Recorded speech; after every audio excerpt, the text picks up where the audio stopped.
All right, y'all, shalom. Let's go ahead and get it. So today's lesson is really long. Might have to split it into two. I'm getting out here a little late, but we'll see, right? But Slovakia, let me get going.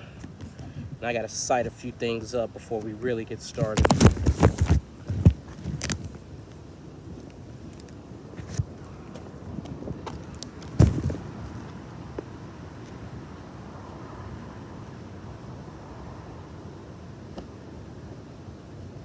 All right, so I'm just citing up where the camera can see pictures.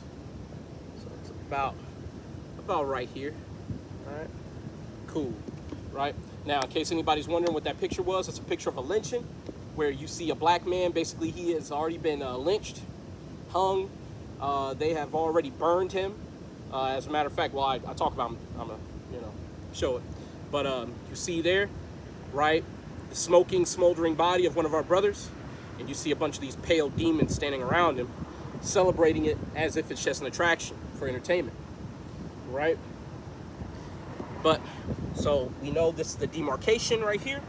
That's where I'll stand when I show pictures. Right. So let's go ahead and get this started. So I like to call halal Yahweh by Hashem Yahushai, which means all praises be unto Yahweh, which is the name of the Most High God, in the name of His Son Yahushai.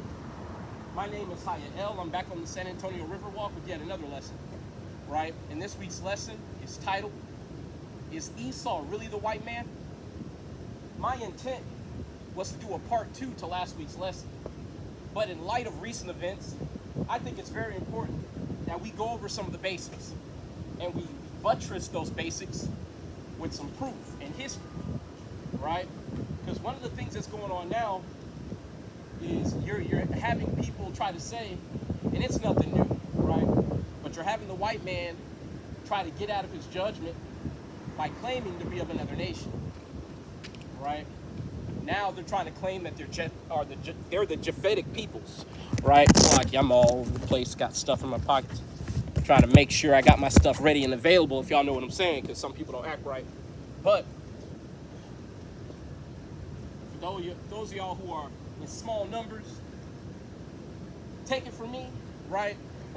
I've been at this little spot for almost 2 years and a half, and I've been jumped, I've been in fights, and the one time I didn't have to fight nobody is when I had mace, right? All you need is mace and a stun gun, a little bit of act right, make people behave every time, right? But as I was saying, what you have now is you have a bunch of different nations trying to claim that the white man is not in fact Esau. They're trying to say that the white man is Japheth. Now that is a common misconception, considering that the lands wherein Japheth was located in antiquity have been taken over by the Edomites. Whether you're talking about the lands of Russia, right, or the lands of Greece, right, like Italy, Crete, all those different places. Previously, those were the lands of the Japhites. One of the first lands that Alexander the Macedonian took possession of and added to the Grecian Empire, right, was the land that actually I just said the name of, the land of Greece, okay, with their capital being the Isle of Crete. That's why when you look at the ancient armor of the real authentic Grecians, right, you see the same type of armor that the modern day Maui or the New Zealander or New Zealand people, the Hawaiian people, the Samoan people, you could say that in short, right? But the modern day so-called Samoans would be the people that you would call the sons of Japheth, right? They even fit the damn description of the Japhites being big and dumb. But that's neither here nor there. Let's go ahead and get into this lesson, and we're going to start with a little introduction, because we need to understand, why are we in the hands of our enemies, right? We'll just leave it at that for now, because we don't know for certain that the white man is Esau. But once we prove how Esau came to be, his blessing, and that Esau would be in charge of the earth during the last days, right? All that's going to be proven in basically the first few lines of scripture that I'm going to bring out. And by first few lines, I mean the first few lines of my notes, right? But it's going to be probably about like 10, 15 scriptures. We're going to talk about those types of things. So let's get into it. So we're going to go ahead and go to Daniel 9 and 4 through 10. It's important to always know why we are in this position. And this lesson is no exception. And with each lesson, I try to go to a different point in the Bible that rehashes the same point. That we are in a certain, or in the hands of our enemies, whether it be the Babylonians, the Egyptians, the Edomites, the Moabites, the Ammonites, the Hamites, the Ishmaelites, Elamites, don't matter. We are in the hands of our enemies because Israel constantly is going off, worshiping other gods and doing exactly what they're not supposed to do. So the Most High God over time has gotten sick of us and has put us in the hands of the worst of the worst of the worst. That's why you'll notice the last two captivities, or actually the last three captivities we've been in, have been to the Edomites, right? We were in captivity to the so-called Grecians. Again, the Macedonians, really, right? The prototypical Romans at that time, because Greece was taken over by Rome, another faction of Edomites. And then after we were in captivity to the Greeks, we were in captivity to the Romans. And then after we were in captivity to the Romans, we were in a long spate of having our own rulership during the Byzantine Empire for about 1,000 years. And then the white man came out the caves and took us down once again and put us in captivity. And that is where we have been until this day. Let's go ahead and get this. This is Daniel, chapter 9 and verse 4. And I prayed unto the Lord, my God, and made confession, and said, O Lord, the great and dreadful God, keeping the covenant and mercy to them that love him, and to them that keep his commandments. Now I want to stop here real quick, because this is rehashing the same point. If we keep the commandments, the Most High God has mercy on us. He puts us on top of all nations. But if we break his commandments, we suffer the afflictions of the curses that are outlined in Deuteronomy 28 and Leviticus 26. Leviticus 26 coming before Deuteronomy, because Deuteronomy means second law, right? But we fall up under those curses, right? Verse 5, we have sinned and have committed iniquity and have done wickedly and have rebelled, even by departing from thy precepts and from thy judgments. Neither have we hearkened unto thy servants the prophets, which spake in thy name, to our kings, our princes, and our fathers, and to all the people of the land. So just to drive home the point I was making, us in the modern day aren't doing anything our forefathers didn't do. Whether it's worshiping other gods, sacrificing our children to those other gods, breaking the commandments of the Most High God, we are doing the very same actions of our forefathers. The only argument I can make is that we're doing worse than our forefathers, right? So because we insist on breaking God's laws, the Most High God has put us in the hands of our enemies.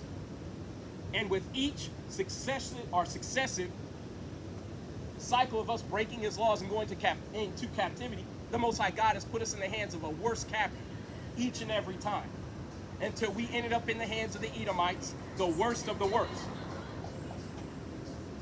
Verse 7, O Lord, righteousness doth belong unto thee, but unto us confusion of faces, as at this day, to the men of Judea, or Judah, and to the inhabitants of Jerusalem, and unto all Israel that are near, and that are far off, through all the countries whither thou hast driven them, because of their trespass, that they have trespassed against thee. O Lord, to us belongeth confusion of face, to our kings and to our princes, and to our fathers, because we have sinned against thee. To the Lord our God belongeth mercies and forgiveness, though we have rebelled against him.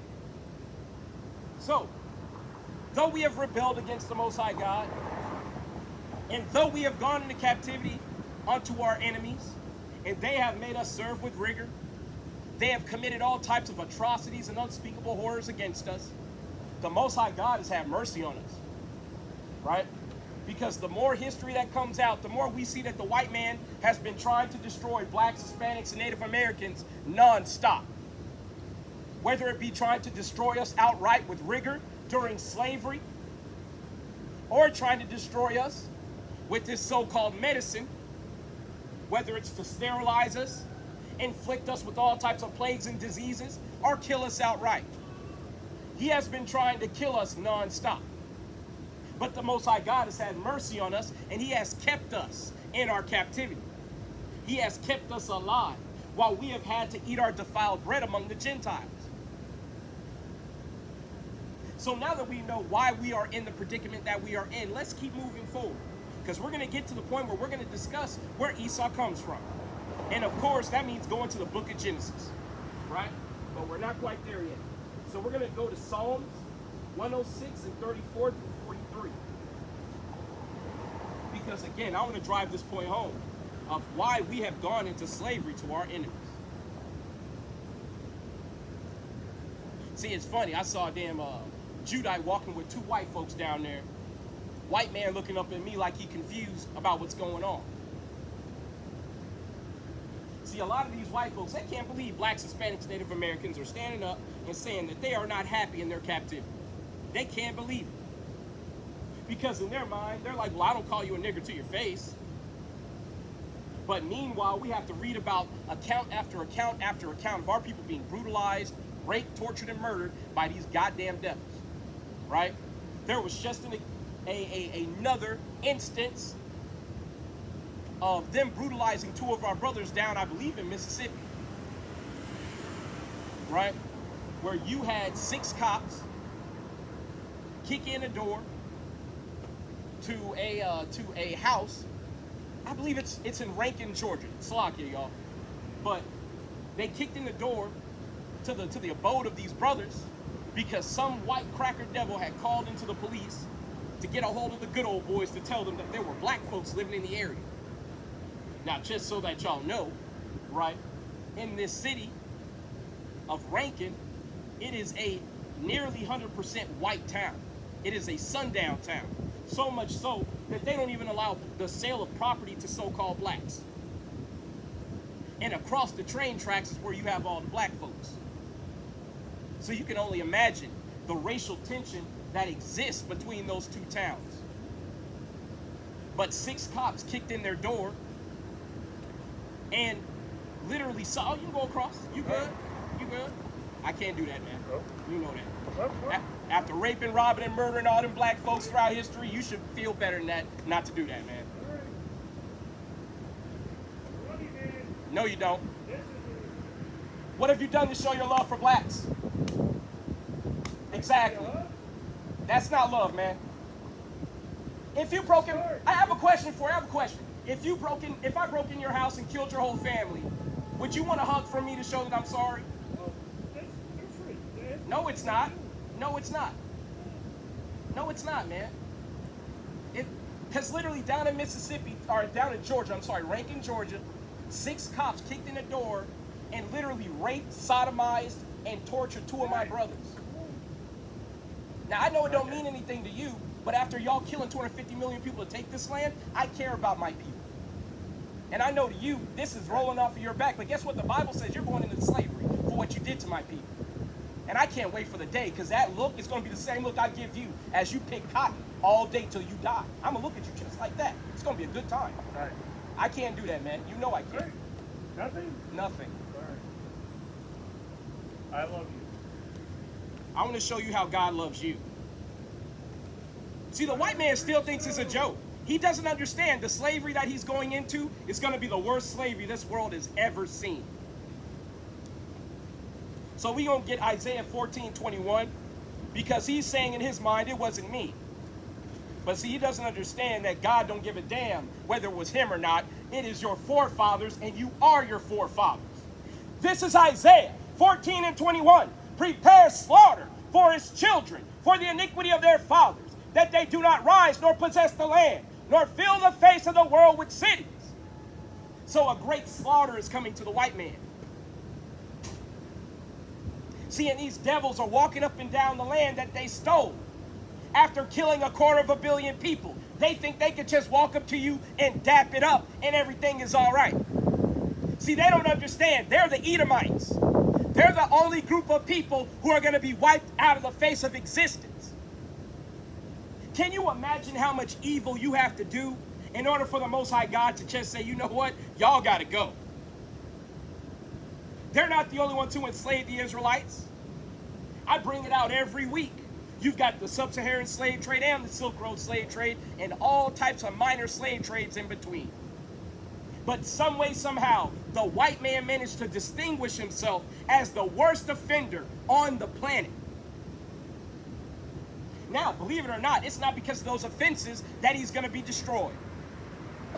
See, that's only going to happen because the Most High God designed them to be vessels unto destruction. It's what they were designed for. See, again, that's why the white man walks up with that bullshit saying that he loves you. Because, see, a lot of blacks, Hispanics, and Native Americans get disarmed by that. But the reality is, that puts you in the prime position, if you are disarmed by it, to be stabbed in the back. See, again, I always have to bring this out as well. He didn't kill that 250 million people straight up, face to face, nose to nose. He came waving a white flag with his hat in his hand saying, I want to be your friend. He broke over 750 treaties with the natives throughout North America. Not to mention the constant breaking of agreements and treaties to this day. But see, the Most High God promised that he would send an enemy as swift as the eagle flies. An enemy that showed no deference to the young, the old, the infirm, or women or children. And he delivered on that promise. That's why no matter how low our people get, the white man always has a new low to reach. A new betrayal to institute upon our people. Whether it's promising all types of subsidies that he never delivers on, promising health care that he utilizes to further poison us, promising stipends for food that turn out to be the most contaminated foods on the planet, if not directly drugged foods that result in us being sterilized. The white man always has a new low to reach to. That's why the one thing that should make you worry the most is when the white man says that he loves you. All of your alarm bells and flags should start going off and going up the moment a white man comes to you smiling with well wishes and warm words. But let's not step too far off the lesson. Because see, Satan cometh immediately when you begin to bring out the word. Right?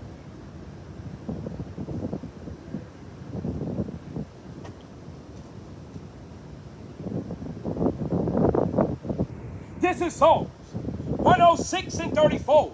They did not destroy the nations concerning whom the Lord commanded them, but were mingled among them, the heathen, and learned their works. So we didn't destroy all these heathen nations when we took the land of Canaan. See, the Canaanites were doing all types of abominable sacrifices unto their pagan gods. They were sacrificing their children to Molech, practicing all types of abominable sexuality. And as a result, the Most High God swept them off the land because that land was then promised to us. And that is now our homeland. But when we moved into that land, some of the tribes did not keep the commandment of the Most High God, wherein he commanded us to completely do away with the inhabitants thereof. And as a result, those people, they lived on, and their ways infected us. See, some of the Israelites don't have the strength of character to maintain the commandments of the Most High God when they are put around the heathen. And that characteristic persists to this day. Because you've got a lot of blacks, Hispanics, Native Americans who call themselves being Muslim, they call themselves being Buddhist, they call themselves being Taoists, atheists. All of these different beliefs are beliefs of the heathen. And when you question our people as to why they believe these things, they often have a very insufficient answer. As if there's one to be sufficient, to be treasured and favored, over the Bible? How can you rationalize serving an idol, something that does not hear, does not speak, and cannot even hear your prayers to intercede on your behalf in favor of a God that is alive, powerful, and is the preeminent and dominant force on this planet? There is no logic that justifies that. Only stupidity and ignorance. And that's where a majority of our people live. In literal stupidity. Worshiping pagan gods, the gods of the people who held them in slavery, who hold them in the lowest regards. Verse 36, and they served their idols, which were a snare unto them. Yea, they sacrificed their sons and their daughters unto devils, and shed innocent blood, even the blood of their sons and of their daughters, whom they sacrificed unto the idols of Canaan, and the land was polluted with blood. See, as I said, when we took the land, we were ordered to dispatch all of the Canaanites in the land. And many of our brethren failed to do so. And thus they lived among us, and we took on their ways. And we ended up sacrificing our sons and our daughters to these pagan gods. Hence why we were then taken into slavery and swept off the land, because ain't no exceptions. Especially when the Most High God gives universal laws. There are no exceptions. Verse 39, thus were they defiled with their own works, and went a-whoring with their own inventions. Therefore was the wrath of the Lord kindled against his people, insomuch that he abhorred his own inheritance, and he gave them into the hand of the heathen, and they that hated them ruled over them. So we see, because of our transgressions of the Most High God's laws, we were put in the hands of the people who hate us. And as we continue to break the laws of the Most High God, he put us in the hands of heathen who hated us more and more. Y'all believe in the Bible? Yes, sir. What tribe you come from in the Bible, do you know? Is your father Native Hispanic? Mexican? You come from the tribe of Issachar, brother. Do you know who your people were before they were called the Azteca? No. So in Mexico, I believe in the province of Puebla, y'all have a city called Issachar de Matamoros. The reason why it's named that is because when y'all first took the land, y'all knew that y'all were from the tribe of Issachar. Y'all were Israelites, right? But over time, y'all started to serve pagan gods, and then you turned your name from Issachar to the Azteca. Now, what does Aztec mean? People of time, right? That's why in the Bible, y'all were the tribe that we would rely on for the stars and the signs of heaven to lead the tribes to where we should go and what we should do, right? But I'm out here to let blacks, Hispanics, Native Americans know who they are according to the Bible. If you got time, brother, come by and see me. If not, have a good day, brother. Sounds good. God bless you. Have a good one. God bless, man. Take care. All right, but let's get back on this. See, because we got to let our people know who they are, man. See, the time is short, man. A lot of our people don't realize, right? See, now there's a rumor going around in regards to Joe Biden. Now he's starting to have talks of rationing all types of meat and fuel and resources here in America, because the war effort is bleeding America dry of all her resources. Not to mention all of America's allies are no longer doing business with the dollar. That is going to spell disaster. That's why we're telling blacks, Hispanics, Native Americans now to decouple from your oppressor. The same people who've been raping, robbing, and murdering you for centuries.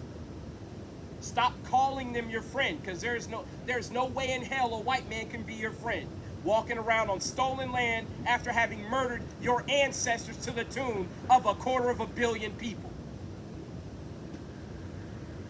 But let's finish this up. This is Psalms 106 and 41. And he gave them into the hand of the heathen, and they that hated them ruled over them. Their enemies also oppressed them, and they were brought into subjection under their hand. Many times did he deliver them, but they provoked him with their counsel, and were brought low for their iniquity. So the Most High God constantly brought us out of the hands of our enemies. See, we keep saying we want a Savior and a Messiah, but the Most High God has sent many Messiahs to deliver us from many captivities. But every time we've been delivered, especially after that judge, that's what they were called in antiquity, judges like Samson, Gideon, Ehud. After those judges would die, we would return to our old ways of worshiping pagan gods, further inflaming the anger of the Most High God, so that he would have to put us back under the curses of Deuteronomy 28. See, a lot of our people pretend like they don't understand this according to the Bible, but they understand it very well when they're looking at the so-called white man's court system. See, typically, if you commit a crime here in America, long as you ain't kill nobody, and it's not a high equity crime, for the most part, you probably won't go to jail for a long time for the first infraction. But the second time you go, now you're a repeat offender, so you're going to get a harsher sentence. And so much so for the third time, the fourth time, so on and so forth, until you get a life sentence. Now, I'm going to bring out another scripture talking about how, and it's in the book of Job, and ironically, this is spoken by a heathen, right? Talking about how the Most High God delivers you after 6 troubles. In the 7th trouble, no evil can essentially overtake you. I'm going to get to it, but let's keep going on. This is a long lesson. So we're going to go to 2nd Ezra 6 and 8 through 9, right? So we see that the Most High God has delivered us into the hands of our enemies because we have insisted on breaking his laws. Now, how many captivities are the Israelites going to have to go through? Well, the Bible doesn't give you a specific number of how many captivities we'll have to go through, but it does give us prophetic descriptions of who would be in charge during the last days. It gives you prophecies of things that would occur upon the earth that would indicate the last captivity. Let's read this here and see if it gives us a clue as to where we are today in that timeline. This is 2nd Ezra, chapter 6 and verse 8. And he said unto me, from Abraham unto Isaac, when Jacob and Esau were first born of him, Jacob's hand held first the heel of Esau, for Esau is the end of the world, and Jacob is the beginning of it that followed. So we see here that if we are the true Israelites, blacks, Hispanics, and Native Americans, the people who would be in charge at the end of days, in the last days before our Messiah returns, would be the Edomites. And after their rulership passes, Jacob would be the beginning of it that follows. See, this is one of the reasons why we can say without a shadow of a doubt that there's no way in hell that the white man is Japheth. Because you've got to show me in the Bible where the Japhethites are supposed to be ruling after the Romans. You've got to show me the previous Japhetic kingdom that was wounded but did not die, and somehow was resuscitated to rule upon the earth, mightier than they were before. But that very same prophecy fits the so-called white man to a T. Because the white man is certainly the Romans, looking at Antipater, looking at Herod, looking at all of these figures of Roman history that we know are Edomites or Idumeans, and not to mention many of the Romans were self-admitted Idumeans. And we know according to the Bible that Idumea is Edom. And we know that America has a lot of trimmings, a lot of tall tale signs that indicate that they are Rome reborn, whether it's the obelisks that are over in Washington, D.C., whether it's the fact that they wanted to call Washington, D.C. Rome. That was the original name for it. Looking at the architecture, looking at the high holy days they celebrate, like Saturnalia, right? They call it Christmas, but it is a pagan holiday that is derived from Saturnalia, which was a Roman custom. Mistletoe and everything. Christmas ham and everything. And not to mention the days of the week in the Gregorian calendar that are named after Greco-Roman gods. right?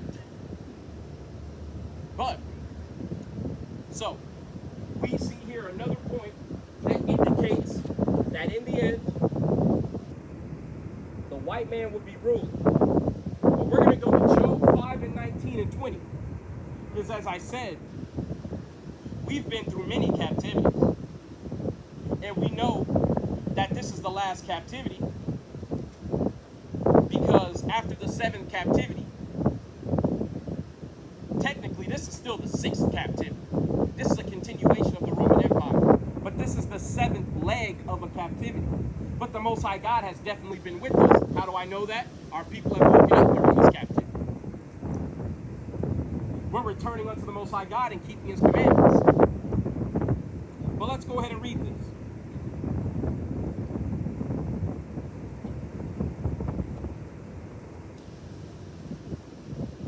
Let me make sure I got this right.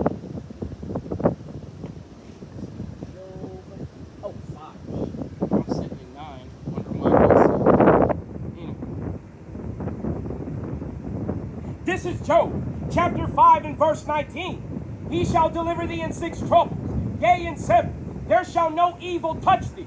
In famine he shall redeem thee from death, and in war from the power of the sword. So the Most High God aims to redeem His people, right? After the 6 captivities.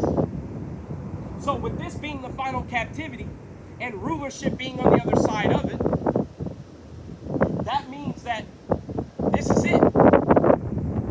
We know that this is the captivity before our Messiah returns.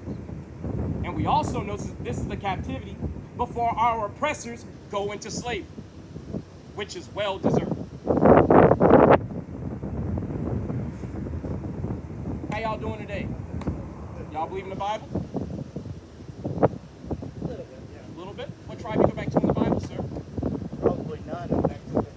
Mexicans go back to the tribe of Issachar. You are an Israelite, sir. You're an Israelite. See, again, blacks, Hispanics, Native Americans, you're the people in the Bible. And that tells me, most of y'all don't ask the question, how the hell did the white man come over here without a pot to piss in and somehow subjugate the mightiest peoples on the planet? But see, most of our people don't ask questions. We just keep burying our loved ones, asking God why, when the answer is right in the Bible. See, if somebody told me that my people were Israelites in the Bible, I would at least tell him, hey, prove it. I would at least ask him, why don't you show me some proof? But because our elders continuously fail the youth, they have no ambition to show the youth what's going on, to explain why we are under the heel of the most oppressive and wicked people on the planet.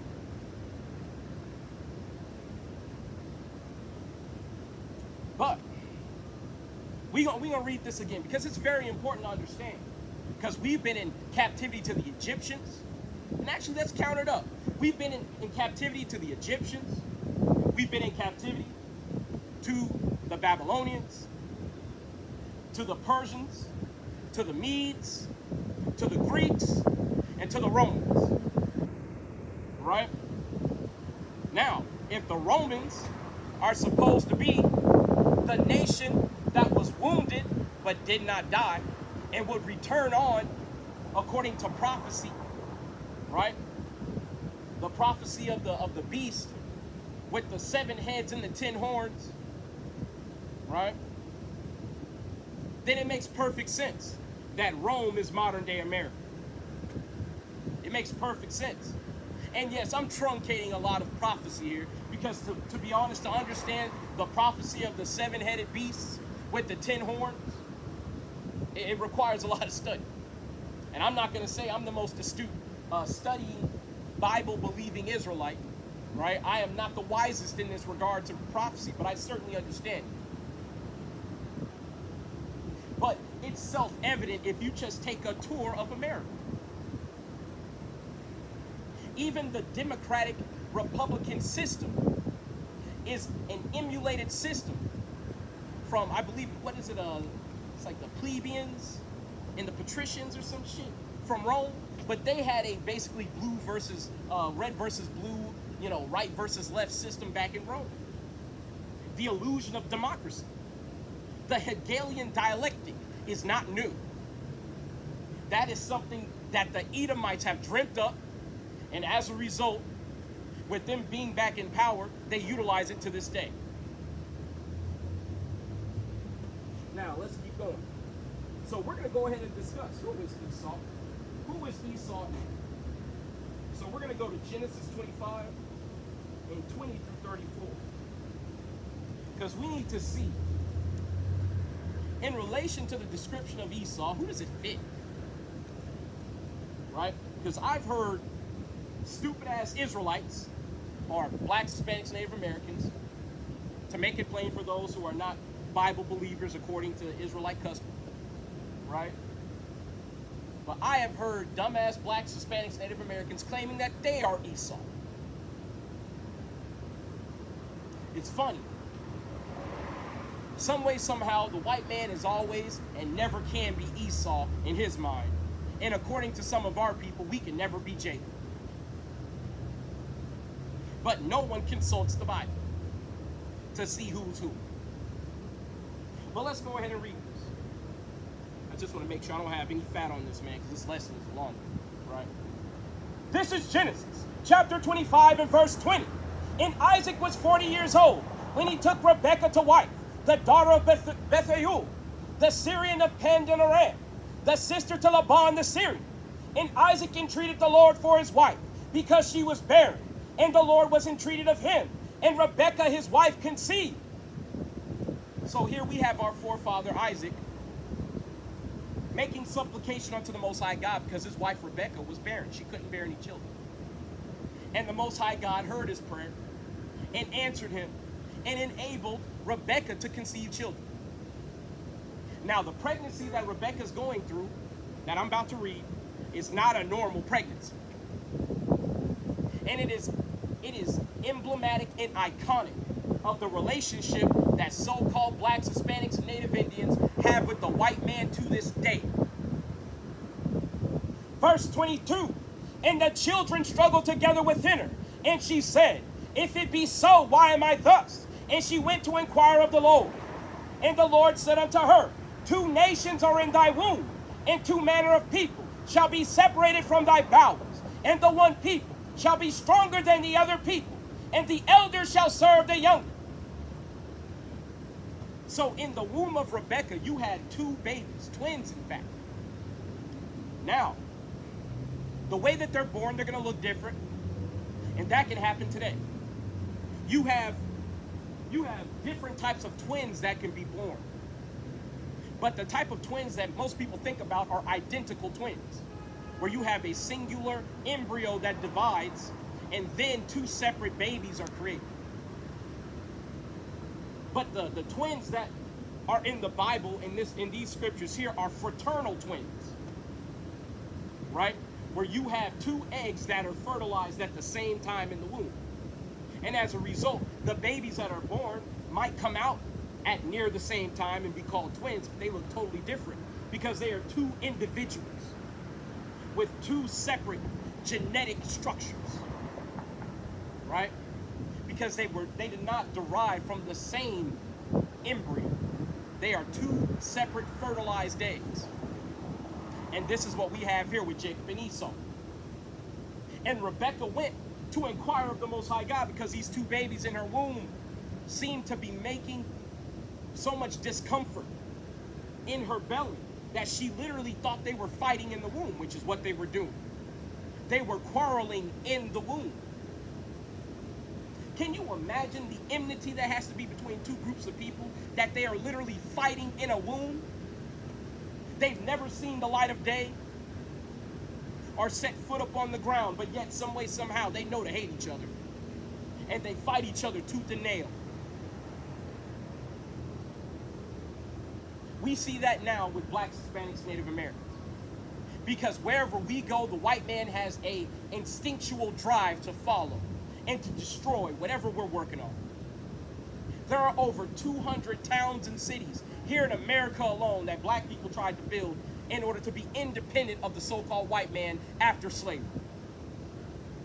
Now, considering that we call them lake towns, that should indicate what happened to them.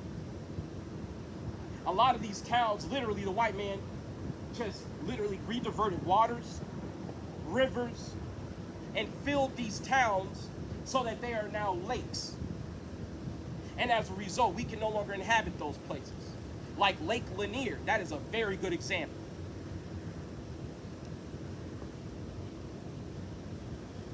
Now, we're going to see when they come out, Esau's going to come out first. Now, the prophecy is that the elder shall serve the younger. And it also says the description of the elder that came out. So let's go ahead and read it. This is Genesis 25 and verse 24. And when her days to be delivered were fulfilled, behold, there were twins in her womb. And the first came out red all over, like a hairy garment. And they called his name Esau. So who are the only so-called red people on the earth today? See, the so-called white man has given himself many names. He's given himself many titles. But he goes back to the Edomites. See, that's why he calls himself a redneck. See, these people, they understand who they are, but they also understand that there's a lot of prophecy that goes along with the Edomites, and they don't want no part of it. That's why to this day, the so-called white man insists that he is not Esau in the Bible, but he undoubtedly is Esau. Not according just to how he looks, but according to how he has raped, robbed, and plundered the entire world at the edge of the sword. Verse 26, and after that came his brother out, and his heel took hold of Esau's heel. And his name was called Jacob. And Isaac was 80 years old when she bare him. So you've got two babies being born. You've got Esau coming out first. You've got Jacob coming out second. And the first thing Jacob does is he grabs hold of Esau's heel. Basically to tell him, motherfucker, this ain't over. I got next. See, as the prophecy stated, Esau is the end of the world, but Jacob is the beginning of it that followeth.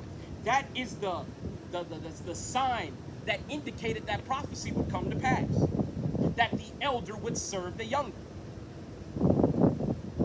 Because you can't assume rulership while there's another king in your domain. Somebody has to step down or be cast down. Whichever one is preferable to the one who is your enemy. See, and instead of stepping down as the white man knows he should, he's going to have to be cast down with great violence. There's prophecies in the Bible that basically talk about that as well, right? But we're not going to get those today. We're going to keep moving on. Verse 27, and the boys grew, and Esau was a cunning hunter, a man of the field, and Jacob was a plain man dwelling in tents. So we've got one characteristic of the so-called white man that we know for damn certain is accurate. One of the things that the white man loves to do most is kill animals. He'll cover himself in deer piss and go sit in a tower for hours on end to shoot a deer that's drinking from a stream. A hapless animal just going about its work and about its day. And Esau will kill that animal for sport, not for food. That's not something that blacks, Hispanics, Native Americans like to do. Especially when you look at so-called black people. Most black folks don't even like hunting. And you know black folks love staying at the house. That's one of our favorite things to do. The native Indians, they would never desecrate an animal by killing it in cold blood and never utilizing the animal to the fullest extent. And when I say the native Indians, I mean the Puerto Ricans, the so-called Mexicans, the so-called Cubanos, all the native tribes of North America. Our people honored nature as far as they possibly could because that is their very design. Verse 28, and Isaac loved Esau because he did eat of his venison, but Rebekah loved Jacob. And Jacob sawed pottage, and Esau came from the field, and he was faint.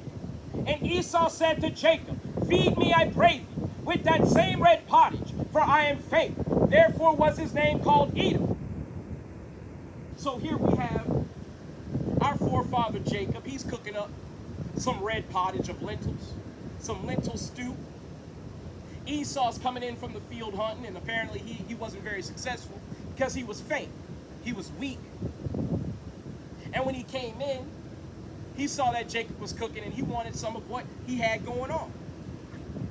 Now, our forefather's name in Hebrew literally means supplanter.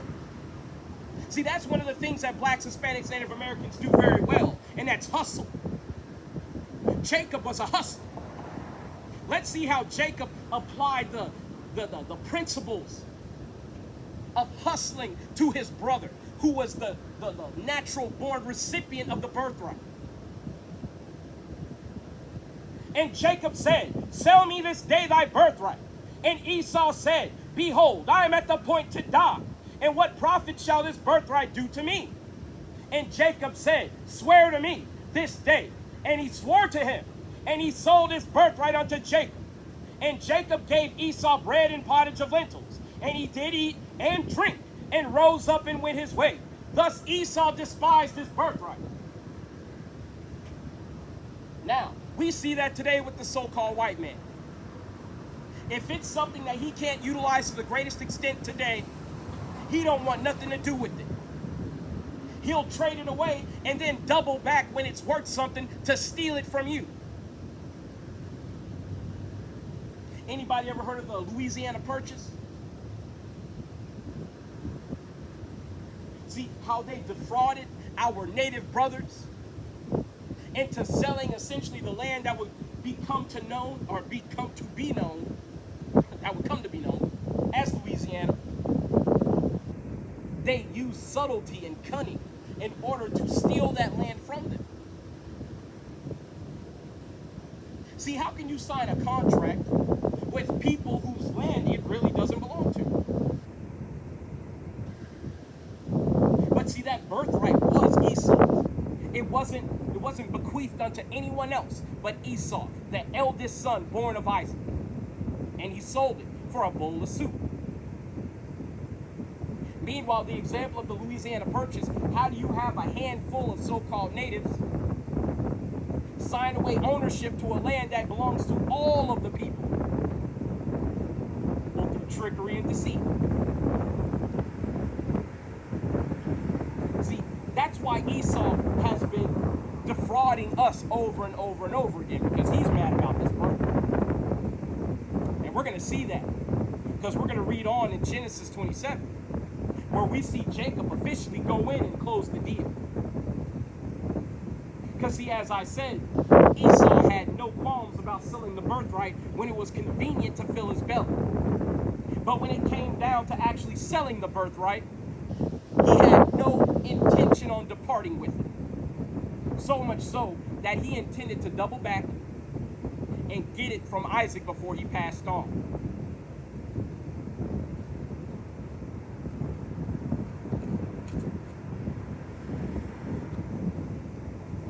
We got somebody coming. Believe in the Bible, sister? Do what? Believe in the Bible? I do. What tribe you come from in the Bible, do you know? I don't, but I'm okay with that. That's a shame. I tell you, man, sedition among men is coming right up the street. Our sisters don't care. That's why I laugh at our sisters, man. When the white man start beating you upside your head, don't look for your men. Don't call on your God, because you ain't going to keep his commandments. Walking around dressed like a harlot. See, our people don't realize God got standards, man. And if you ain't keeping the laws of God, don't call on him, because he laughs at you when you call on God when you ain't keeping his commandments. See, she look like she Hispanic. But if she don't want the truth, guess what? I ain't going to give it to her. And that goes for any of our hard-headed people.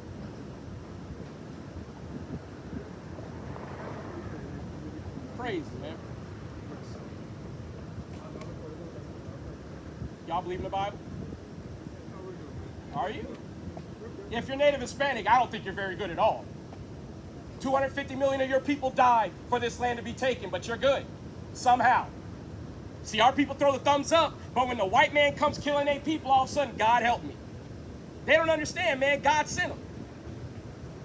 See, if they read Deuteronomy 28, they would understand why the so-called white man is here, with his foot knee deep in their ass. But because none of our people have time to read the Bible or to stop and hearken, they think that they know better than the people who are crying out to them as loud as they possibly can to get their attention. See, most of our people, they say they believe in the Bible, but they have no idea what the prophets of old were doing. They were doing this, trying to bid their people to keep the commandments, and our people were doing what they've always done best, being hard-headed, being dumb, and disconnected from their God. And as a result, they get put into the hands of people who hate them and rule over them with rigor. It is a vicious cycle. That's why when you read in Ecclesiastes chapter 1, you see that there is no new thing under the sun. Because our people have not just become stupid overnight. This is a finely honed skill that Jake has perfected over millennia, being this disconnected and stupid. See, that's why I say with glee that this is our final captivity. Because I dread to think how much worse our people could wax. How much worse could our people be with time? See, now our women willingly kill their babies for no profit at all. Seemingly.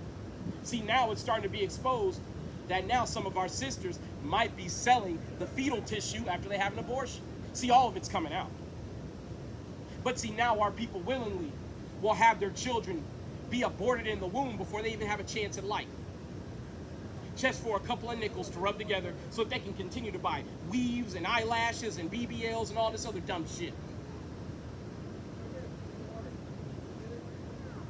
But let's keep going, right? How much of this am I? Actually, you know what? We got a few things to capture before we go on in Genesis 27. So we're going to go to Romans 9 and 11 through 13.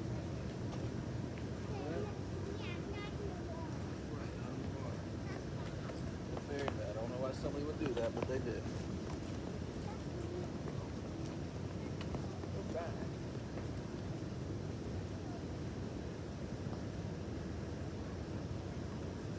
See, it's very important to understand the prophecy of Jacob and Esau was not made according to what they thought Jacob or Esau would do. See, this has been divinely ordained by the Most High God for Esau to be a certain way and for Jacob to be a certain way. But let's read this here. This is Romans 9 and 11. For the children being not yet born, neither having done any good or evil, that the purpose of God, according to election, might stand, not of works, but of him that calleth. It was said unto her, the elders shall serve the younger. As it is written, Jacob have I loved, but Esau have I hated.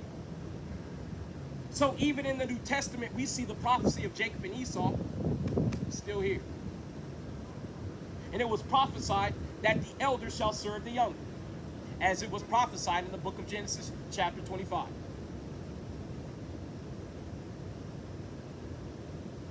Now, if you go on, and actually, you know what?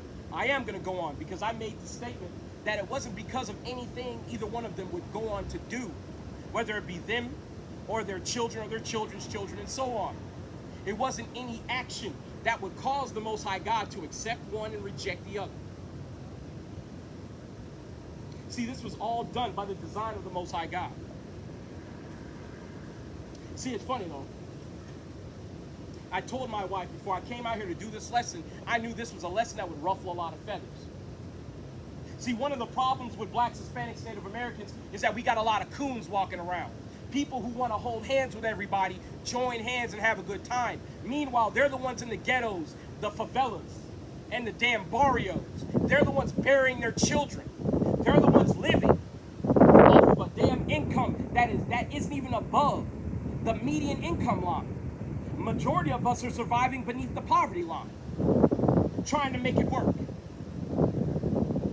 But yet, we still believe in this idea of a rainbow coalition and coming together. See, I knew this lesson would be one that would not attract a lot of blacks, Hispanics, Native Americans to come listen. Because when you're challenging the dominant society, many of our people automatically shut down. See, that's when ask the question, how in the hell could you run a plantation where the disparity was 50-1, our people to the so-called white man, and yet nobody rose up to do anything? How could you possibly see that in real life? But we see it every day because our people aren't even willing to acknowledge the wicked on the earth. They won't even acknowledge that there is a specific group of people who are putting us in the low position to be oppressed by all the other heathen nations. But despite all that, the Most High God still ordained it to go down this way, and it's not because of their actions that they are Esau, Edom, and were rejected. Let's see why they were rejected, right? This is Romans 9:13. As it is written, Jacob have I loved, but Esau have I hated. What shall we say then? Is there unrighteousness with God? God forbid. For he saith to Moses, I will have mercy on whom I will have mercy, and I will have compassion on whom I will have compassion. So then it is not of him that willeth, nor of him that runneth, but of him that showeth mercy. Now, we have one affirmation in Romans 9 that states God shows mercy to whom he deems fit. He accepts and rejects who he deems fit. But there's another one in Romans 9 as well. This is Romans 9:19. Thou wilt say then unto me, why doth ye yet find fault? For who hath resisted his will? Nay, but, O man, who art thou that repliest against God? Shall the thing form to him that formed it? Why hast thou made me thus? Hath not the potter power over the clay of the same lump to make one unto honor and another unto dishonor? What if God, willing to show his wrath and to make his power known, endured with much long suffering the vessels of wrath fitted to destruction, and that he might make known the riches of his glory on the vessels of mercy, which he hath afore prepared unto glory, even us whom he hath called, not of the Jews only, but also of the Gentiles. And those Gentiles, many of our people misidentify. Those Gentiles were the Israelites living in different nations, and some of them even living within Judea or Jerusalem itself, who are calling themselves Romans, calling themselves Egyptians, calling themselves after the nations that had held them in captivity. See, before Paul woke up, he identified as a Roman. Though he knew he was from the tribe of Benjamin, he operated and conducted his life in the capacity of an enforcer, a debt collector, in fact, for the Roman Empire. And he was one who was actually reviled because he was known to kill his fellow countrymen. See, that's why wherever Paul went, there was a lot of controversy stirred up. Because Paul was suddenly thrust off his horse, riding to Damascus, where he had the revelation of Yahushua. And from that point forward, he was about slinging his Bible and bidding his people to keep the laws and come to repentance. But see, to the average everyday Israel nigga who don't know that, who are not awake, they don't understand the transformation that occurs when you come back to your God and keep the commandments. They don't understand that. And the crazy part is, the heathen seem to understand it better than our people do. Ever see Star Wars? When you have a Jedi turn to the dark side, they literally say that light side Jedi is dead. And the entity that they portray themselves of from the dark side is who they have become. That's why most people don't even know who Anakin Skywalker is, but they damn sure know who Darth Vader is. But they're one and the same person. But those who are into Star Wars will often say that Anakin Skywalker, when he finally came back to the light and killed Darth Sidious, that was his repentance, right? After literally in the Star Wars universe killing literal worlds and galaxies. Suddenly he's redeemed because he killed one guy, although that one guy was pretty evil according to the Lord. But They understand that transformation of the mind where you can literally be two people in one vessel. That's why the Bible talks about being born again. That's where they get that from. But that's neither here nor there, right? But we see here that the Most High God has power to make two vessels from the same clay and exalt one and shame and dishonor the other. See, I say it far more crassly, but I say it along the same principle. God do what he want to do.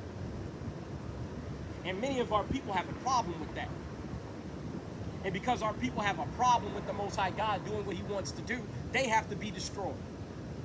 But let's go ahead and move on. Right? So we're going to go to Malachi 1 and 1 through 4.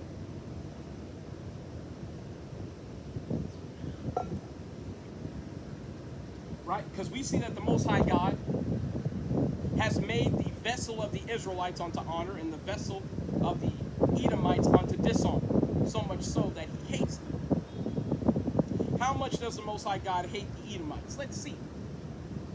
This is Malachi 1 and 1. The burden of the word of the Lord to Israel by Malachi. I have loved you, saith the Lord. Yet ye say, wherein hast thou loved us? Was not Esau Jacob's brother, saith the Lord? Yet I loved Jacob and hated Esau, and laid his mountains and his heritage waste for the dragons of the wilderness. So, we see here that the Most High God hated Esau so much that he put his ass in the mountains. He put him in the cave. See, he loved Jacob so much that he allowed us to come to possess the land of Canaan, the land that overflowed with milk and honey, metaphorically speaking. In other words, that land had everything you could ask for. A land of abundance. That's what he gave to his chosen people. But to the Edomites, he gave no such thing. He gave them rocks for their dwellings. Verse 4. Whereas Edom said, we are impoverished, but we will return and build the desolate places. Thus saith the Lord of hosts, they shall build, but I will throw down, and they shall call them the border of wickedness, and the people against whom Yahweh hath indignation forever. So, through the prophet Malachi, we see that not only does the Most High God hate these people forever, but we see that the Edomites are literally the border of wickedness. They are the boundary of wickedness. If you want to know how wicked a people can be, you will not see how wicked a people can be outside of the Edomites. It's a lot, don't matter. But, and that's fitting, right? Because when you see pedophilia on the planet, who are the biggest and most prolific purveyors of pedophilia on the planet? So-called white man. It's not even a damn contest. And you see the chief house of the Edomites is the house of Amalek. The Amalekites are those who are in Israel today calling themselves Jews, and they're not. Revelations 2 and 9. That's also part of my lesson. And they conduct something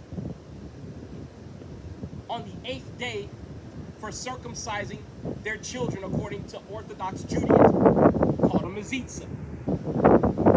And the Mezitza is when they circumcise the child, and the rabbi, or the Jewish priest, I ain't calling that motherfucker rabbi, but the Jewish priest sucks the blood of the circumcision made on the infant with his mouth. I'm not saying it any other way because it's graphic, it's gross, and it's abominable. But that's part of how they practice so-called Judaism, according to the Talmud.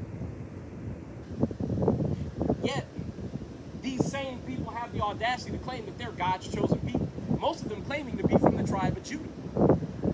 Some of them claiming Levi, as they would say. And then you've got some of them claiming Benjamin, Reuben. They just choose a tribe. And when you ask them, well, how do you know which tribe you come from? They just basically say, well, I just kind of, my parents told me.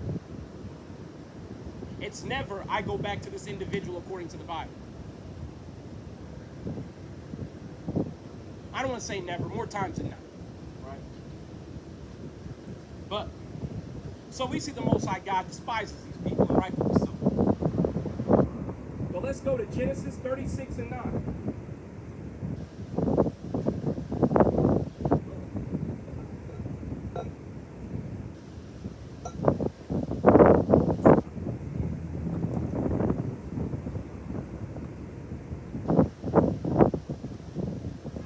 See, again, that's why when people say they believe in the Bible, but they're afraid to just stand and have discourse with somebody who's reading the Bible to them. See, it tells me everything that I need to know about that individual. Right?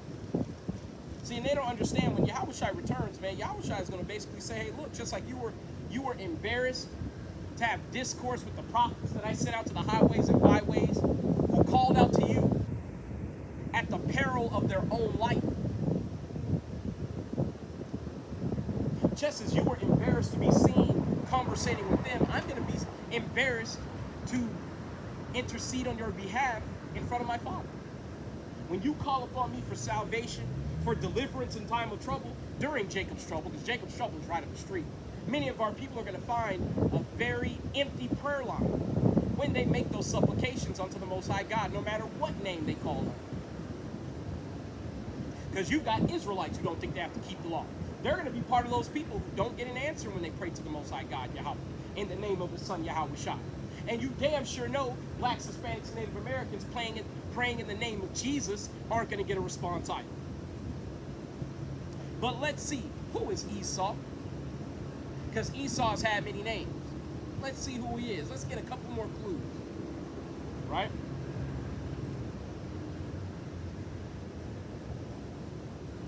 This is Genesis, chapter 36 and verse 8. Thus dwelt Esau in Mount Seir. Esau is Edom. And these are the generations of Esau, the father of the Edomites, in Mount Seir.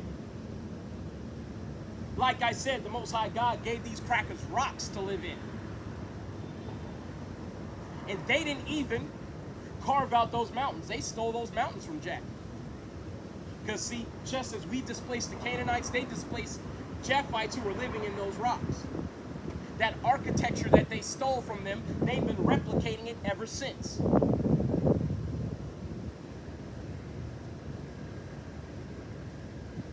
See, this is yet another clue in how we know who Esau is. That's why we call them Caucasians today, which means cave dwellers. They're the only people on the face of the earth whose name bears their history of where they come from, which is the caves of Mount Seir, or the caves of Petra, however you want to say it, or the Caucasus Mountains, again, however you want to say it.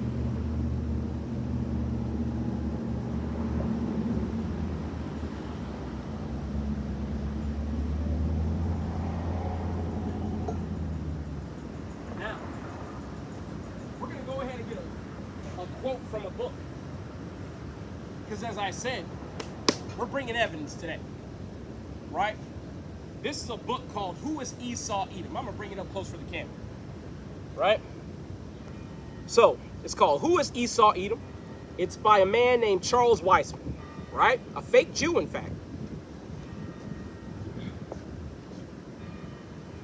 Now, there's some things in this book that he gets right. A lot of it he gets wrong, right? Because he mentions that the Edomites basically, like they carry the blood and likeness of the other nations that they intermarried with. Not understanding that they are also the spiritual descendants of the man known as Cain. See, Jacob and Esau were not the first iterations of those two individuals. If you understand regeneration in the Bible, you would understand that these two people were also on the earth before, in the form of Cain and Abel. And Cain killed his brother Abel and was stricken with a mark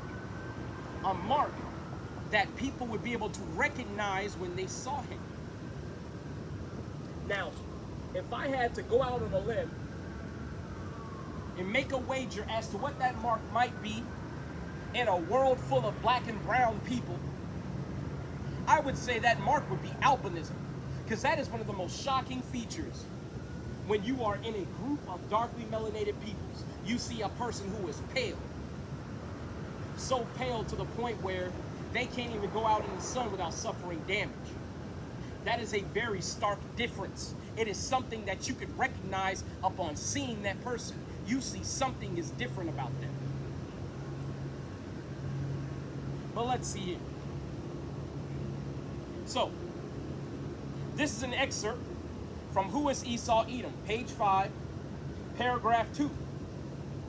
And the header on this is Life and History of Esau.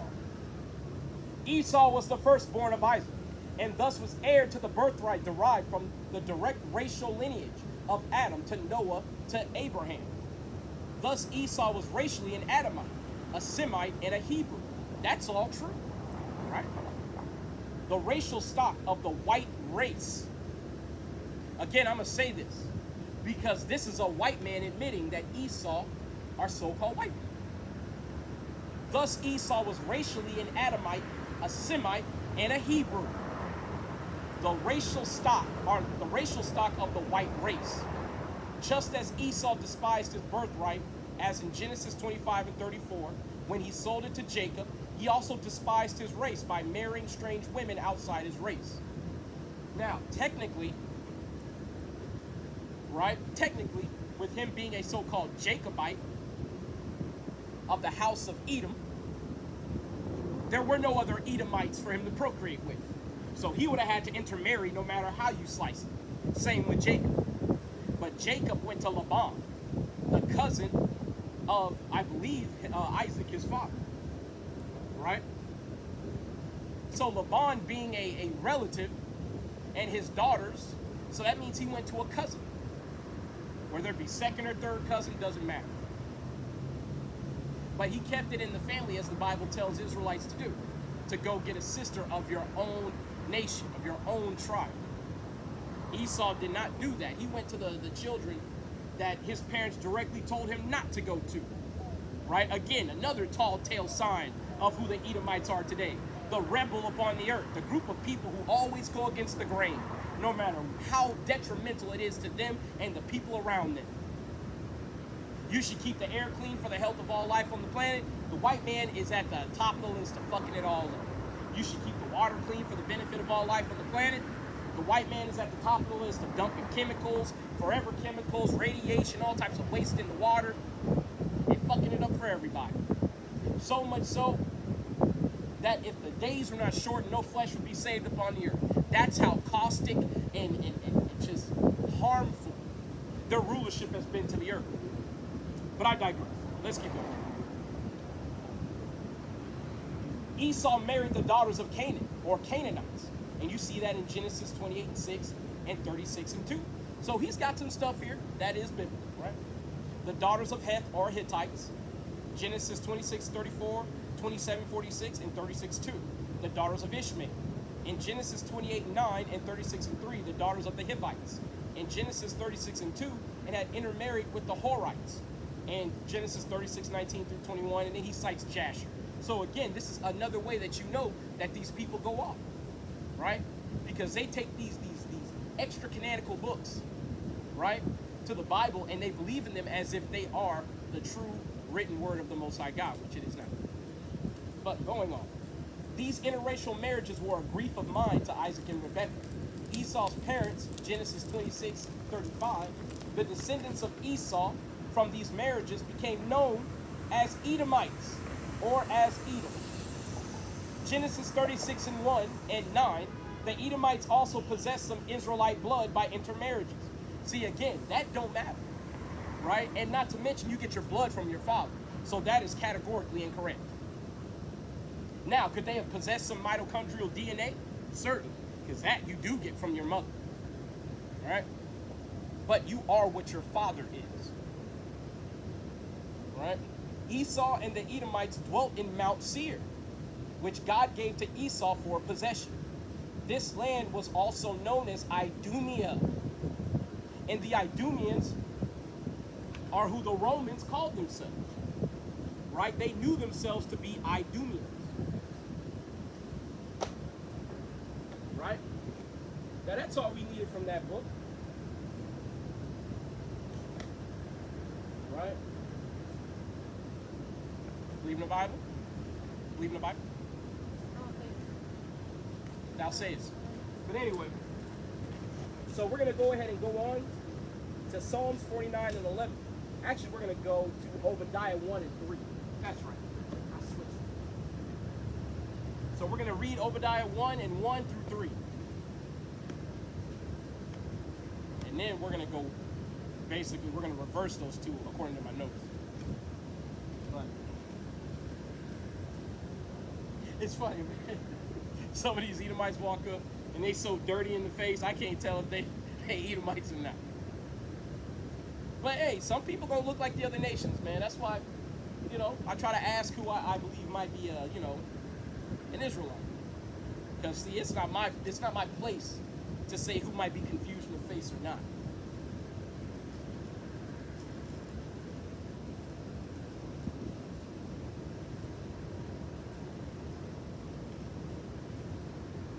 Believe in the Bible, sir? You good? All right, man. Thou sayest. This is Obadiah 1 and 1. The vision of Obadiah. Thus saith the Lord God concerning Edom. We have heard a rumor from the Lord, and an ambassador is sent among the heathen. Arise ye, and let us rise up against her in battle. Behold, I have made thee small among the heathen. Thou art greatly despised. See, the so-called white man, in terms of aggregate numbers, they are the smallest nation on the face of the planet. See, again, this is yet another way that we know who the white man really is. They are the nation of Esau. Right? Verse 2. Well, verse 3. The pride of thine heart hath deceived thee.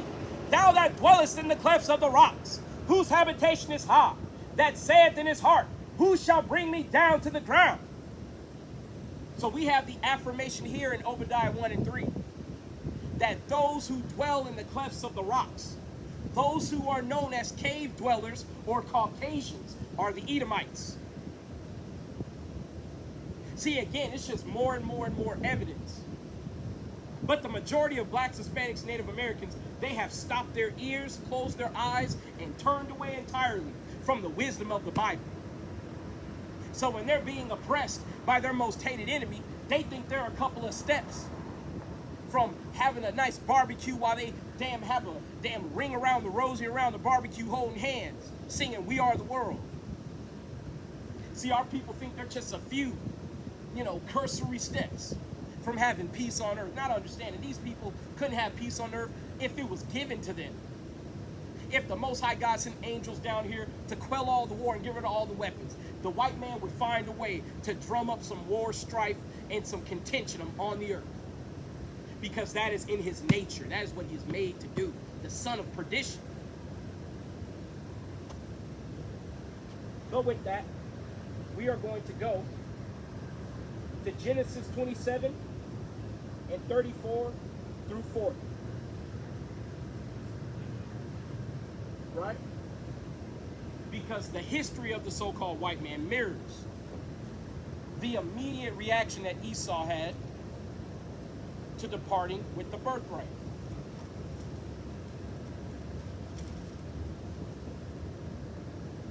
Now, here in Genesis 27, the portion I'm about to read, we're about to tap into this story where we see that Jacob has already taken the birthright, right? Esau has come in behind his brother, and Isaac initially denies Esau a blessing. Because he says, hey man, what else can I give you? Your brother already took the blessing. See, Isaac understood, if I give you this blessing, this is going to be a curse. I would rather die with you having nothing and you just have a normal everyday life. You go on to be like all the other nations that are not chosen of God. So you might not be in the spotlight, at least you won't get eliminated from existence at the end of days. But Esau sought it carefully with tears. And he put his father in a very awkward position as he lay experiencing his final moments before his passing.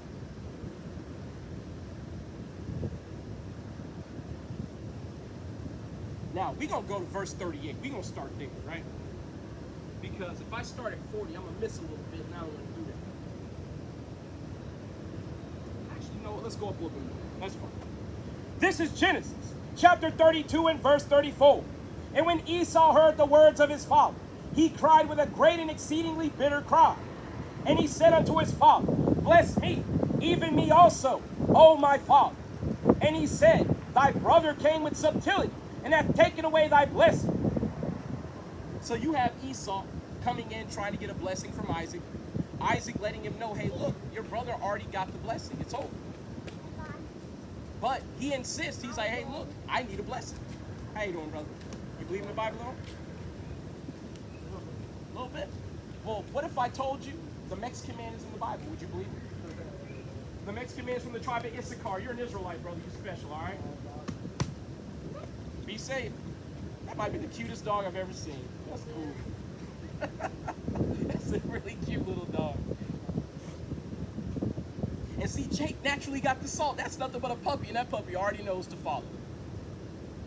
Jake ain't got to beat the dog with a damn newspaper and all that stuff to get the dog to listen. You know what I'm saying? Though there's always discipline that needs to be administered. But Jake got a natural proclivity toward raising and rearing animals. And I'm going to tell you, Issachar has a special gift when it comes to rearing dogs. I think I've known about 2 or 3 dog breeders that were Issacharites, man. I knew one brother, he bred pit bulls, man. Issachar just got that natural affinity for getting the respect of the animals of the land. Gad too, and Reuben, right? All the indigenous tribes have a special connection with the life on this planet. The only reason why you really don't see Judah and Benjamin too often having that connection is because most of the time we don't like animals live in abundance. But when we do have animals, we often outshine the other tribes, right? Just as the prophecy says, Judah overcame his brethren. Not to say that that's what that prophecy was surrounding, but we overcome our brethren in many ways. Not to say that we outclass them, but we distinguish ourselves as the leading tribe. Right? Verse 36, and he said, is he not rightly named Jacob? For he hath supplanted me these 2 times.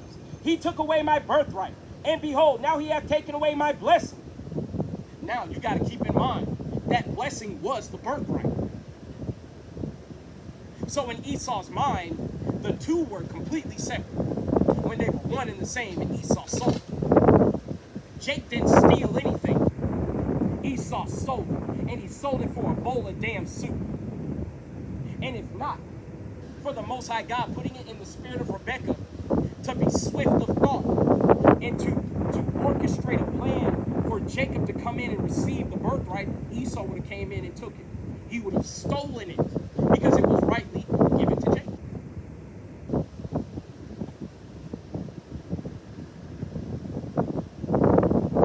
I'll start at 37 again. And Isaac answered and said unto Esau, actually, you know what? I wasn't done with 36. It's a lot here, y'all. He took away my birthright, and behold, now he hath taken away my blessing.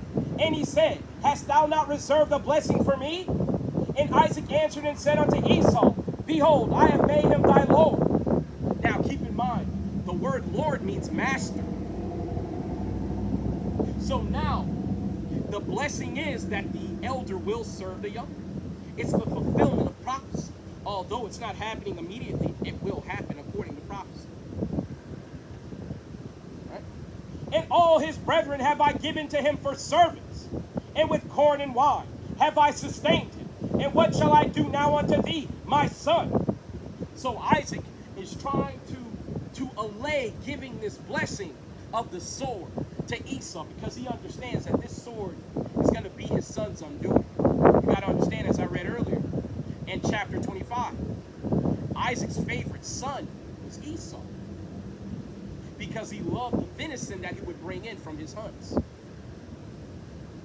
So you can only imagine all the fine meats and things that Isaac was able to enjoy having Esau, cunning hunter, out killing everything that moved on the earth that was fresh and densely populated with animals in their full strength. You can only imagine the delicacies that they were able to prepare. And Isaac loved those delicacies, thus he loved his son Esau. Right? So Isaac is doing everything in his power to not give this blessing. Oh, you can come through this way, man. You don't have to go around. I got you. That's all. It's cool, man. But he's doing everything in his power to not give this blessing to his son, because he understands this ain't what you want. Right? Verse 38, and Esau said unto his father, hast thou but one blessing, my father? Bless me, even me also, O my father. And Esau lifted up his voice and wept. So we see yet another trait that denotes the so-called white man. When he didn't get what he wanted, he immediately started crying. Immediately.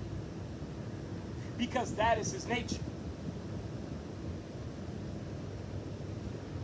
See, when they instituted affirmative action, you know who cried the loudest? The so-called white man.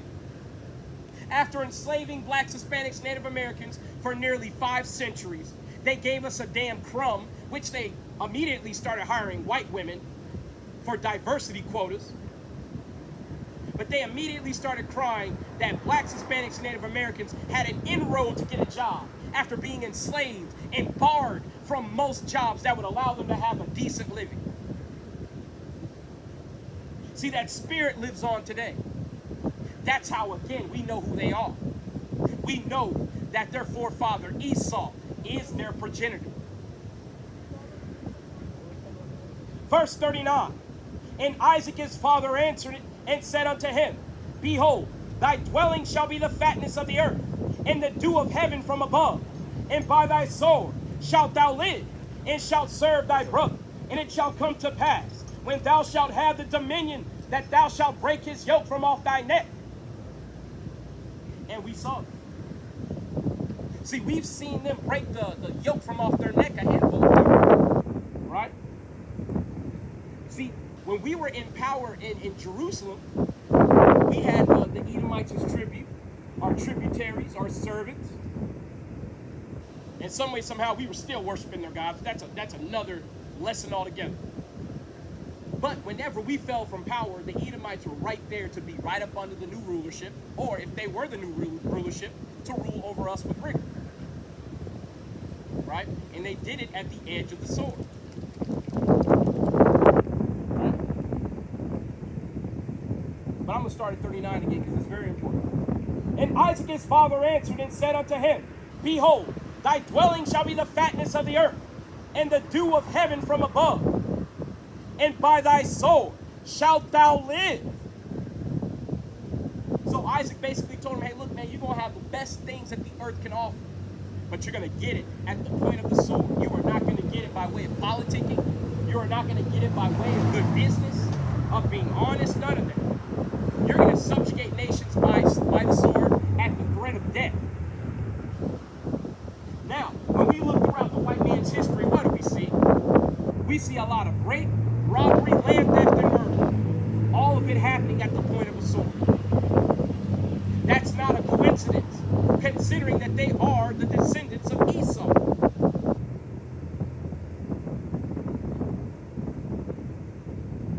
And by the sword thou shalt live, and shalt serve thy brother. And it shall come to pass, when thou shalt have the dominion, that thou shalt break his yoke from off thy neck. Now, I'm going to come back to this, because, actually, you know what? I think we switched over, and we're going to go to it right now. Let me make sure. Genesis, yep. Let's go ahead and get it. 42. Let's get it. Cool. Verse 41. And Esau hated Jacob because of the blessing wherewith his father blessed him. And Esau said in his heart, the days of mourning for my father are at hand. Then will I slay my brother Jacob. So Esau said to himself, after we're done burying our father and mourning for him, I'm going to kill my brother. I'm going to kill this nigga. Knowing that the blessing has been given to his brother. Knowing that the prophecies of the Most High God will come to pass. See, that's one thing about wicked people. Just because they know the prophecies of the Bible have to come to pass doesn't mean that they're not going to try to hinder them in any way, shape, and form for their own benefit. And we see that here with Esau. Verse 42, and these words of Esau, her elder son, were told to Rebekah. And she sent and called Jacob her younger son, and said unto him, Behold, thy brother Esau, as touching thee, doth comfort himself, purposing to kill thee. So she literally had to tell Jacob, hey, look, man, you got to leave, man. Your brother coming to kill you. Now, going from there, we see Jacob, he has to leave. And thus begins the journey of Jacob, where he acquires his wives, You know, he acquires his wealth, all of those things. And Esau and Jacob eventually meet up, and they have a tearful reunion, but that will to kill his brother still exists. How you doing, brother? You believe in the Bible at all? No? All right, man. I have a question. One question. What do you think about what happened down in Montgomery, Alabama? What do you think? Remember that big riot that happened, that brawl? Where that black ship captain, like 2 weeks ago, he got jumped by a bunch of white folks, and a bunch of black folks came and helped him. What do you think about that? The simple message to understand is that when we will be organized as a group, regardless of the differences of religion and languages, we will understand that we are bigger, stronger together. Okay. Because I think united we stand. Don't get salvaged, right? Before we're united. Hey, I agree with you. Where you from? Oh, I'm from DC. DC. Well, I mean, but where are your parents from? Oh, Africa. You can tell with a big head. I think it's Well, we all got big heads. But where in Africa, if you don't mind me asking? Central. Central Africa? What nation in Africa? South Africa? Where? There's a place called Cameroon. It's not very popular. Okay, that's toward West Africa, ain't it? Yeah. Central West? Because I know Cameroon, y'all Israelites too. Y'all got a lot of people who know they Israelites in Cameroon. A lot of Yeah. people taken in the slave trade from Cameroon as well. Yeah, most people from the east part of the U.S. come from Cameroon. Yeah, the Barbados, Virginia, Williamsburg. What tribe you come from? Are you Yoruba? Igbo? Yeah, my people in Cameroon are the one you call Igbo Nigerians. So it's the same people. Yeah. You an Israelite, man. You like me from the tribe of Judah or Benjamin. So I just have to tell you that. I'm not going to let blacks, Hispanics, and Americans know that we're the Israelites of God. We're those people that you know the transatlantic slave trade is spoken of. I cannot look at things in the Bible because the Bible itself is a bad copy of the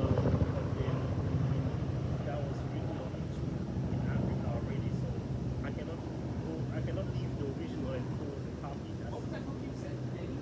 the book of the dead. Book of the Dead? Oh, the Book of Tom? The Book of the Dead? Because I've seen a little bit. The popular version is called Book of the Dead. Is another transcript, but those are manuscripts that exist too. You know, our ancestors wrote it, you know, centuries and centuries ago. So I cannot leave the original where I'm from. Like a cheap, bad copy. There's no bad copy, brother. Oh, okay. Let me remove the term. It was Can I say for lack one of thing? better Can I word. say- let me say this, I let me say this. want to rectify myself.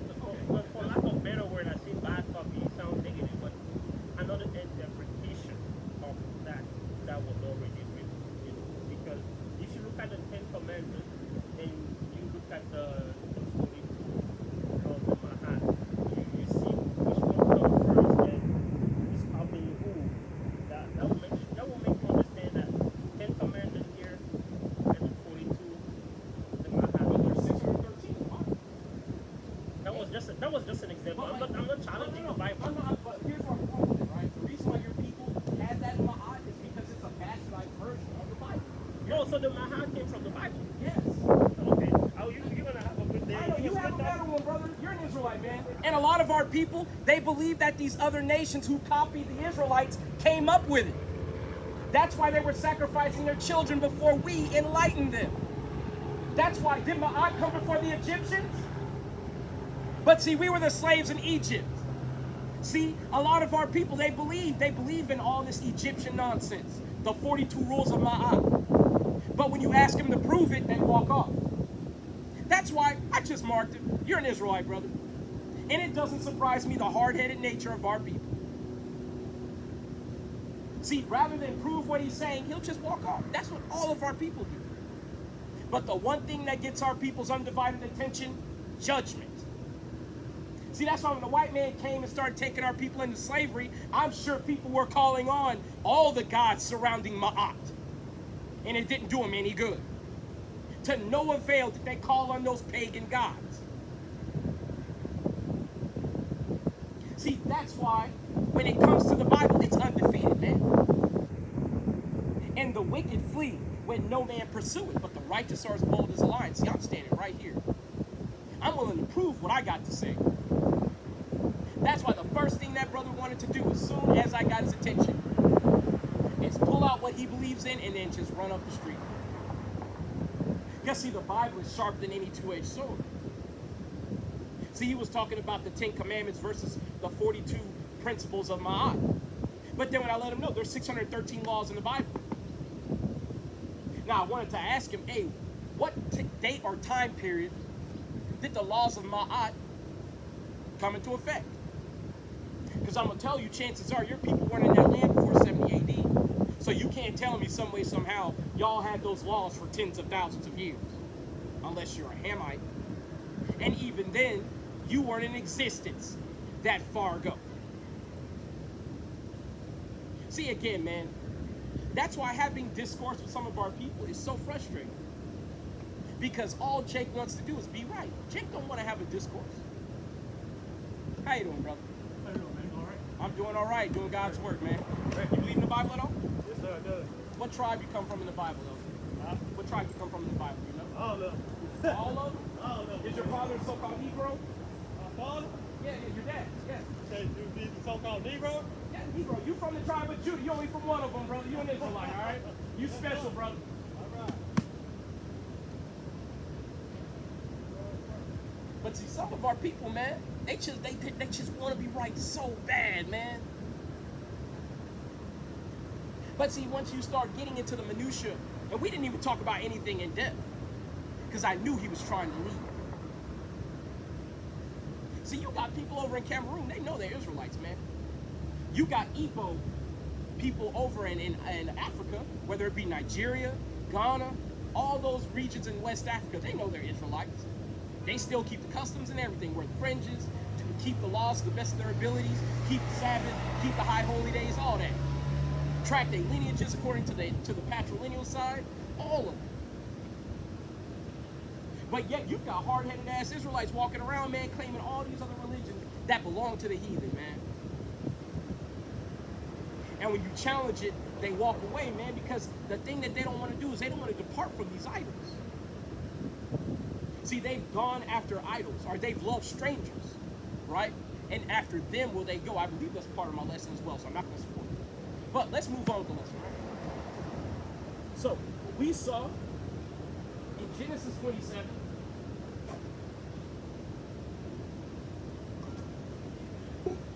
that after Esau received the blessing of the sword, after he received basically the revelation that his brother had supplanted him and taken the blessing, the cops are pulling up again, which is a good thing for me because that means nobody can act a fool. See, again, you got to count your blessings, man. Because I know as long as I'm doing the work of the Lord, man, the Most High God can make my enemies be at peace with me. Right? But we see that that killing instinct, that murderous intent that Esau had toward his brother. And as a result of that murderous intent, Jacob had to literally depart. His mother put him up on game, he had to leave. Now, if only we had our wizened mothers to put their children up on game before they go out into this harsh world, that these white folks don't mean no good, that these white folks are the descendants of Esau, and they still have that killing instinct in them today. I'm going to pull out some more proof on that. Before I do that, though, I'm going to take my tooth stuff, man, because my tooth is killing me. I'm glad I brought it with me, man. For those of y'all who don't know, clove oil, and that's the medicine right there, man. If you got a bad tooth or something like that,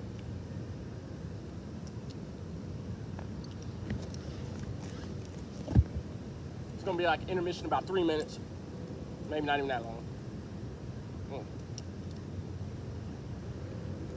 And oregano oil.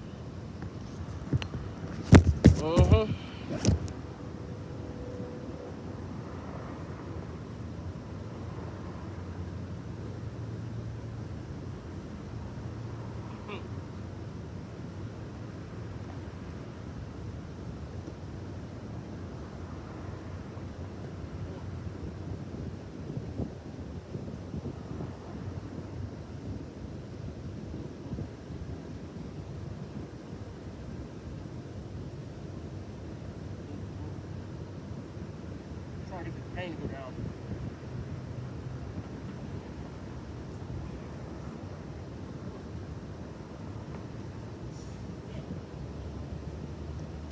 Now, I will tell you, if you put cold oil in your mouth, it's like holding fire in your mouth.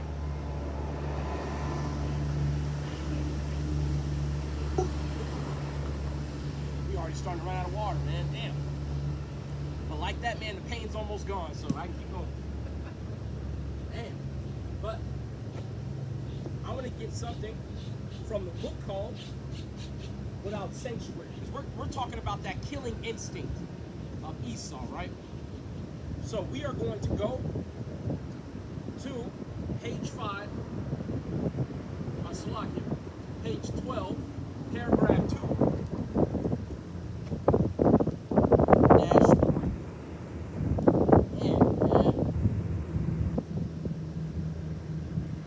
Now I want to show something, man. Right? Again, this is what they were doing to our people, man. You got to understand something, right? That bloody man that Esau is, man, the evidence is everywhere, bro.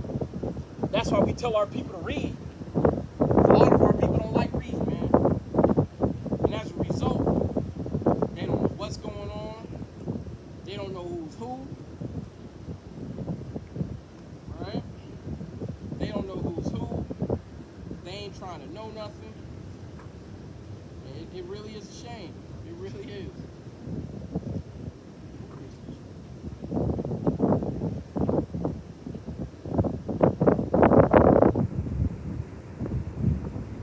Right. So, this is from the book Without Sanctuary. Right, I'm going to get the full title. Without Sanctuary, Lynching Photography in America. I'm going to repeat that. Lynching Photography in America. So, if you need photographic proof that they were hanging us all the way into the 20th century, this book is an excellent find. Now, I bought the hardcover, so it's a little bit more expensive, not that much more. But this is a book that every Israelite needs to have. Every Israelite. Whether you're in the truth or not, you need to have this book so you can show it to your kids and show them, like, look, man, I know they telling you about Barney and all this, like, Teletubbies and Baby Shark and all this other bullshit. But you need to know, they were hanging kids, too. You need to move with wisdom out here.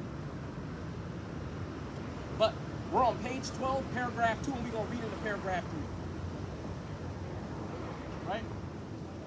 But even this overwhelming display of superiority did not afford white Southerners the internal security they sought or relieve their fears of uppity, troublesome, ambitious, and independent black men and women who had not yet learned the rituals of deference and submission. Rituals like if you were walking on one side of the street and a white man was walking towards you, you had to cross the street. Rituals like you couldn't even look a white person in the eye. You had to refer to them as ma'am and sir, and you only spoke to them if they spoke to you. The quality of the racial violence that gripped the South made it distinctive in this nation's history. In the late 19th and early 20th century, 2 or 3 black Southerners were hanged, burned at the stake, or quietly murdered every week. In the 1800s, lynching claimed an average of 139 lives each year. Now that's a horrendously understated number. An undervalued number. These are the lynchings that are on record. We're not even talking about things like the Devil's Punch Bowl down in Georgia, where they basically got a lot of slaves who had been freed off the plantations and pushed them into an area, fenced it in, and starved them to death. They're not talking about the cities that they destroyed full of black people who are just trying to make it, trying to be independent. They're not talking about the Hispanics that they were killing in cold blood, hanging in cold blood. Abraham Lincoln executed one of the biggest massacres and simultaneous hangings at any given time in history, where he hanged 38 people at once. They were Native American. This don't incorporate the Trail of Tears. See, that's one thing that the white man has done successfully. He has us tallying up all these numbers separately. And the covert numbers, we make no effort to include them at all.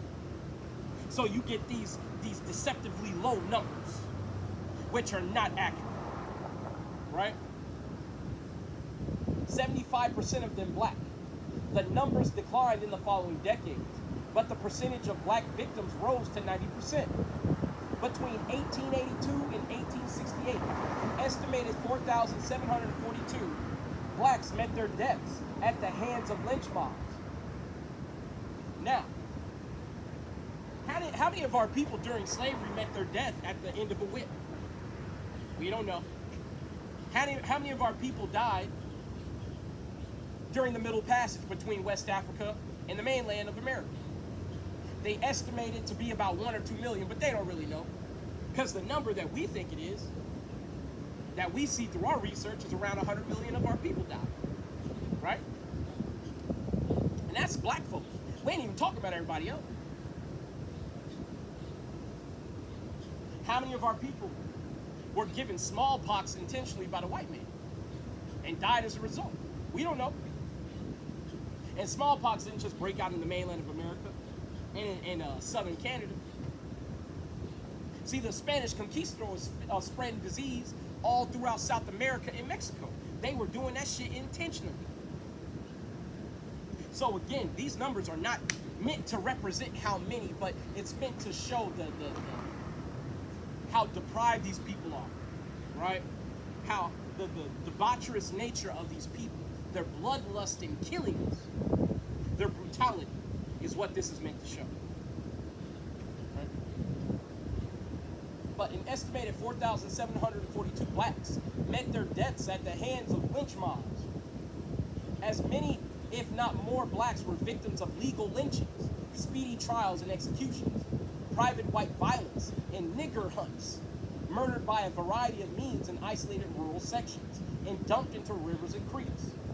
Even an accurate body count of black lynching victims could not possibly reveal how hate and fear transformed ordinary white men and women into mindless murderers and sadistic torturers. Now, that's the misgiving of our people, no matter how well inclined their intentions might be. They think that, well, they were just indoctrinated to hate us, not understanding, no, they were designed to do that.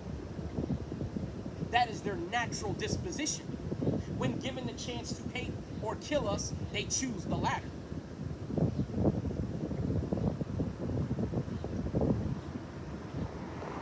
Or the savagery that, with increasing regularity, characterized assaults on black men and women in the name of restraining their savagery and depravity.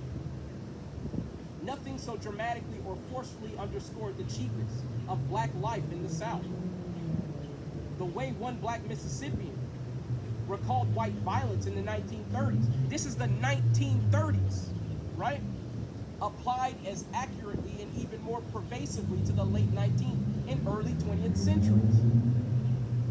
Now, despite them basically kind of giving a little bit of leeway for the white man to have a potential for redemption, the author admits that this attitude of just vapidly killing our people without a care in the world, as if they were killing a dog or a cat, extended into the 1900s, all throughout the 1900s, right?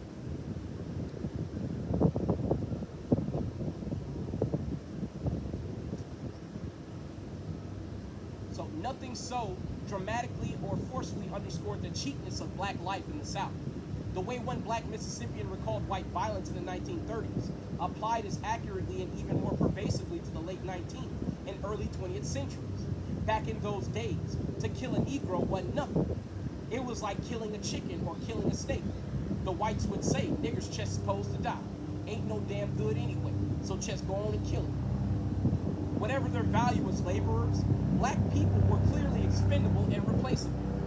In those days, it was kill a mule, buy another, kill a nigger, hire another. And that's the way they see it today. See, again, this whole attitude of things have changed. Who are you talking to? I do recordings for blacks, Hispanics, Native Americans, let them know there are people in the Bible. Oh, I'm sorry. Hey, you're fine. I thought you were I have a talking-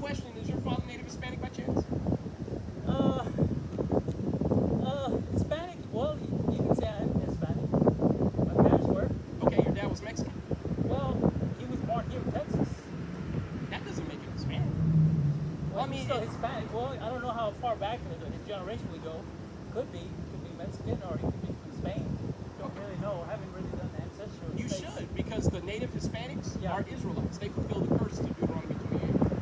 Oh, okay. Right now, and I'm glad you walked by because I have a question. What does this picture make you feel?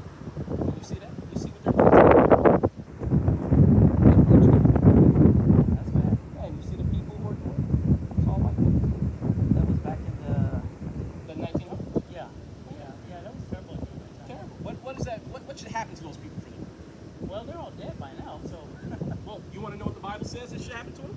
Well, I know what that I'll leave up to God. He's the judge.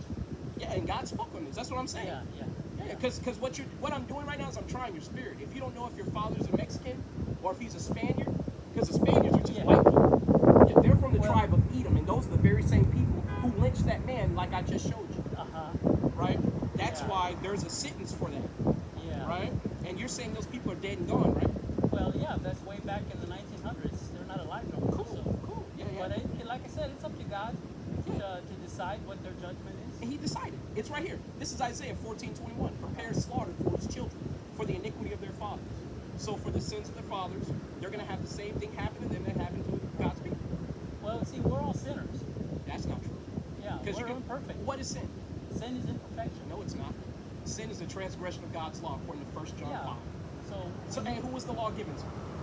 well, The Israelites. So Yeah, at the beginning. and in the end, because when were the other nations ever given the law? yeah, because a lot of the Israelites rejected Jesus Christ. No, they didn't. Most of them did. No, they didn't. There were multitudes who followed Christ. What are you talking about? There was a few that did at that time. There were they wanted to make him king. Yes, What are you but talking about? But he did not want to be Now, king. this is how I know this is an Edomite. No, He's no, got every excuse in the book. And I showed him a picture of a brother being hung and burned. And his first excuses, they're gone now. But when the Bible says prepare slaughter for his children, he's like, well, I don't know about that. I know about that because the Bible tells me so. And I'm going to finish it out. Prepare slaughter for his children, for the iniquity of their fathers, that they do not rise nor possess the land, nor fill the face of the world with cities. Last time I checked, these cracker devils who lynched our people, killed our people, are everywhere. Yeah, So that means there is a slaughter coming for these people. right. And who do you think is the cause of them to be like that? It's because we broke God's law. The Israelites. But in the very beginning, who's the number one slanderer? The greatest slanderer of all? That's not Satan. No, it's not. Yeah, he's You don't right. even know who Satan is. Did you know Satan works for God? Not no more. Yes, he does. He's been working for him. What are you talking about? At the beginning, before he- Again, this is what the white man has been telling our people for centuries. That's- If you read the book of Job, chapter 1, Satan comes literally with a group of angels. And the first thing God asks him is, whence comest thou? You didn't read that part in Job 1? No. How about in the book of Jude, where Michael and Satan were disputing the body of Moses? Oh, yeah, you probably don't know about that, and that's fine. Yeah, I know about that. So, and what But happened? I mean, So why would the mightiest angel in God's army be sitting there chopping it up with Satan over Moses' body? well, see, Oh. that's just you know, I don't know how I would answer that, but I just know that Satan right now is our enemy. You know. But anyway, I don't want to get into. Well, too you much of a can't because you debate. don't have the biblical understanding to Yeah, get into that. Yeah, I have a Bible at home. But I'm saying you don't understand it. Yeah, but So if I told you Jesus Christ only loved the Israelites, what would you say? no, he didn't. No, he loved all mankind. So in Matthew 15:24, when he said he was only sent for the lost sheep of the house of Israel, what did he mean by that? Also Gentiles and And Samaritans who are follow. those? And he didn't say that in Matthew 15:24. No, but he talked to everyone. No, he didn't. He never left Judea. Jesus no. Christ never left Judea. Yeah, but I mean, he talked to different types of people. They didn't have to be Israelites. Again, this is what happens when the heathen reads our book. He thinks the woman at the well is like a heathen. The Samaritan woman literally said, "Our father Jacob." She was an Israelite, a remnant of the northern tribe that was still in Samaria. But she came to believe who he was. But she was an Israelite, so she should believe him. Yeah. But I'm talking about not only Israelites. He spoke to Samaritans. When? Where in the Bible? It mentions there in the Bible. I would have to look it up, but I don't know. But it wasn't not just the Israelites. He wasn't just on a particular group of people. Yeah, he was. Which is true in the beginning, yes, of course. The nation at first was a chosen race. In the beginning, was Israelites. So we're going to go to Revelations 21, right? Because I want to know where the heathen gets into the kingdom of heaven. I'm really curious. Right? Well, not everyone goes to heaven. You know that? Well, I know that. But guess what? If you read Amos 9, every Israelite does end up in the kingdom of heaven, even the wicked. Well, in But the see, book- but you don't know about something called regeneration, do you? You know what regeneration is in the Bible? I believe in the resurrection. That's He doesn't even know what I just said. So we're going to read this. This is Revelations 21 and 12. It had a wall great and high. It had 12 gates. right. And at the gates 12 angels. Right. And names written thereon, which are the names of the 12 tribes of the children of Israel. So these gates, each tribe has a respective gate. If you're not of one of those tribes, how you getting in? Yeah. That's true. But that's not the only class of people. There's another class of people that also have a heart. So how are they getting into the kingdom of heaven? See, not like I said, not everybody's going to heaven. No, so I'm going to blow his mind. He doesn't even realize that the kingdom of heaven is going to be built how America was built, with slave labor. No. What God, if you know what the Lord's Prayer says, we're praying for God's kingdom to come. On earth, as it is in heaven. And that's in Revelations 21. Right. So Yeah. right now, do you think His will is being done on earth right now? No, that's why this world is screwed Yeah, up. And I guess know. guess who's in charge of this world? The so-called white man. That's why his will's not Yeah, being but done. he's controlling the wicked today. The white man. That's why if you read Malachi 1 and 4, it says the border of wickedness is the nation of Edom. Again, this is what happens when the heathen picks up our book. It's nice talking to you. It wasn't nice talking to you. It was a disappointment. You have a good day. You too. This is why the heathen have no business picking up the Bible. That's why the white man came here holding up a picture of a white Christ, talking about salvation for everybody. Meanwhile, they burned people at the stake, cut babies out of wombs, and killed people by the tens of millions. But see, in his mind, it was all worth it, because good old white Jesus is going to make it all right.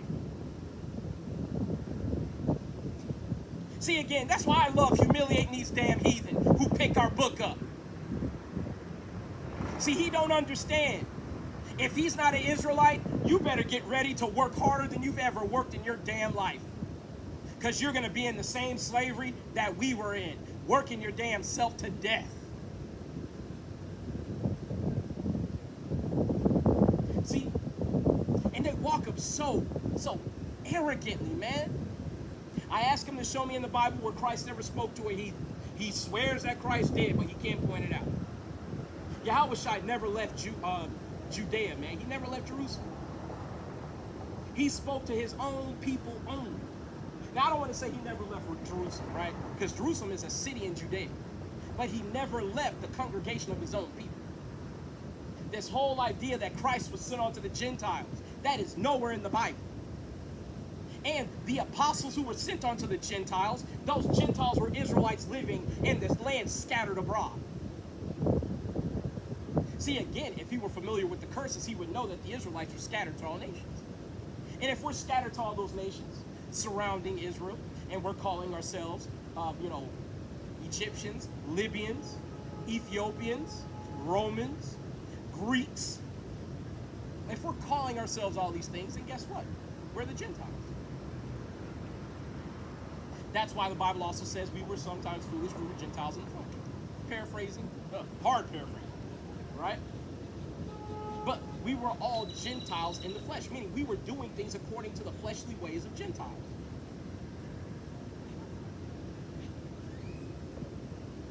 See, that's why, man, when you come out here to preach this word, man, you got to be prepared to stand up to some of the old elders who think they know better because they go to church. Because you got a lot of elders walking around thinking that they have understanding, and they have no understanding to speak of regarding the Bible. And it's embarrassing.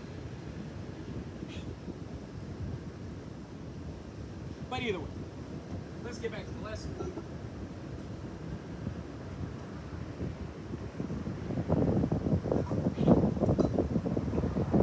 Oh, yeah.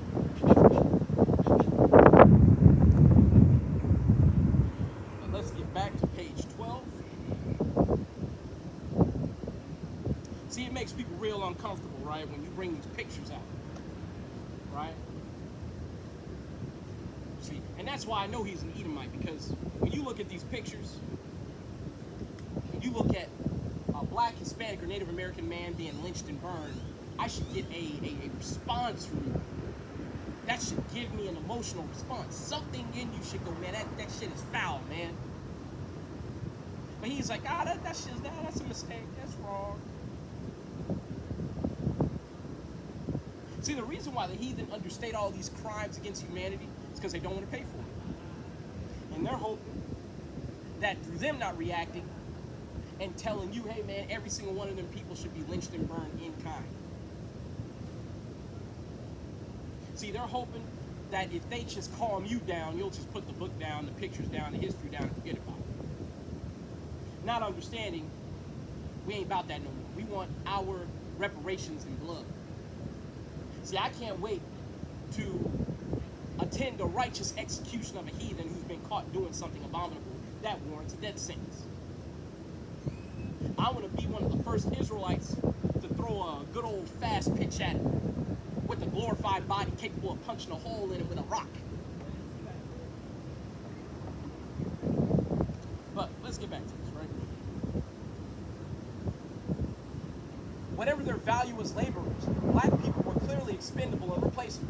In those days, it was kill a mule, buy another. Kill a nigger, hire another. A black southerner, remember, they had to have a license to kill anything but a nigger. We were always in season. See, that's why one of the things that so-called blacks, Hispanics, and Native Americans say today is that this white devil, he treasures animals above our people. And it's true. You need a license to fish. You need a license to hunt deer. You need a license to shoot a duck. You can't even shoot an eagle.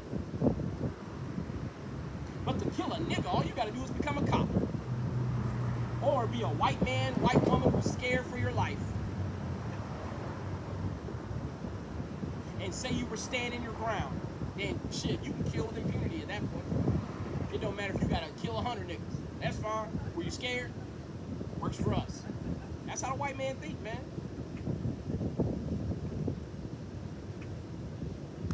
That's all we want for now. We got a long list to go. See, these books make it a whole lot harder for a heathen to get mad when you embarrass them like that. Because when you got the evidence to hold up and go, look, man, you need to understand this is what they were doing to our people on the regular. So much so that they were making medicine out of our corpses. Nat Turner, they boiled him down and made oils, all types of balms and lotions and greases. People were taking parts of his body home as souvenirs. Somebody cut his penis off and kept it. See, people gotta understand, man. People have to understand that this killing instinct that Esau has never gone away. And it's never going to go away until he's taken off the earth. Little squirrel over there. But let's go ahead and get back to it. So we're going to go to the Delectable Negro, right? And we're going to get a couple of entries from here. Right? So we're going to go to page 171 and then 172. See, again, I knew this would be the lesson where nobody really wanted to stop, and that's all right with me, right? Because the Bible says it best. Who will stand up for the Most High God against these evildoers? See, and a lot of our people are cowards. That's why more times than not, our people are not trying to stand up against these damn devils, man, because they know what these devils will do to them.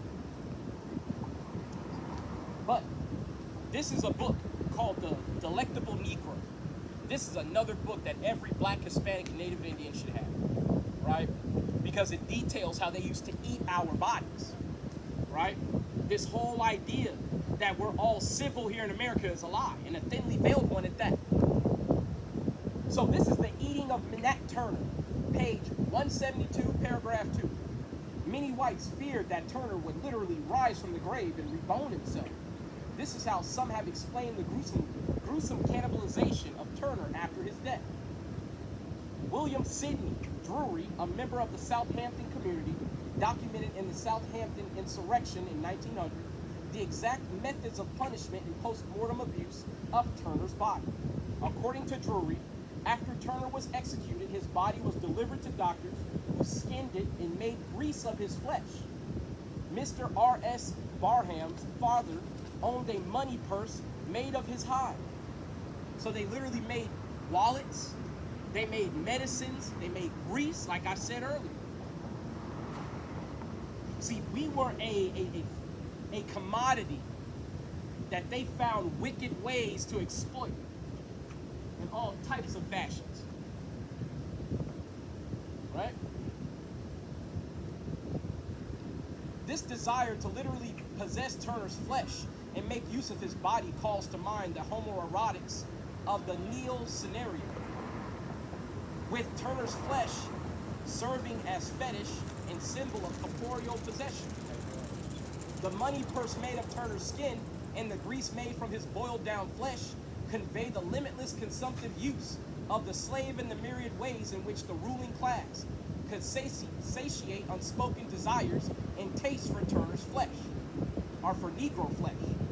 Blacks of Southampton community further complicated this erotics of taste through accusations that whites ingested Turner's boiled down flesh as medical sustenance or substance, as I discussed earlier.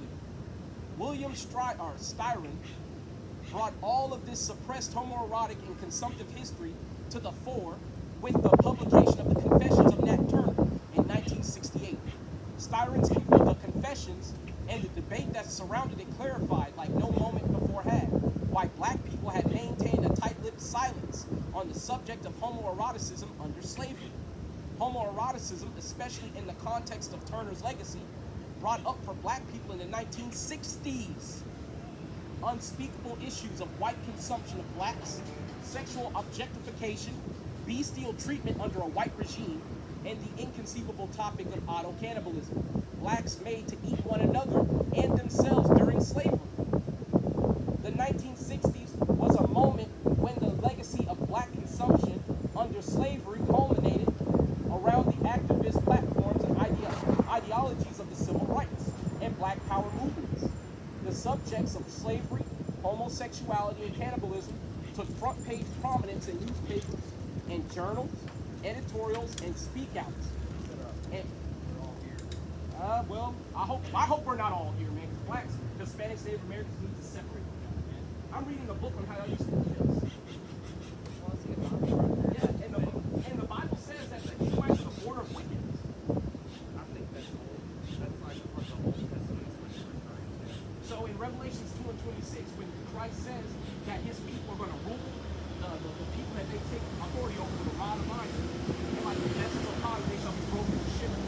Why do you think the Israelites are going to be beating people with rods of iron who they rule over? I think that we have tribulations in life that we go through. So we're not going to answer that question at all?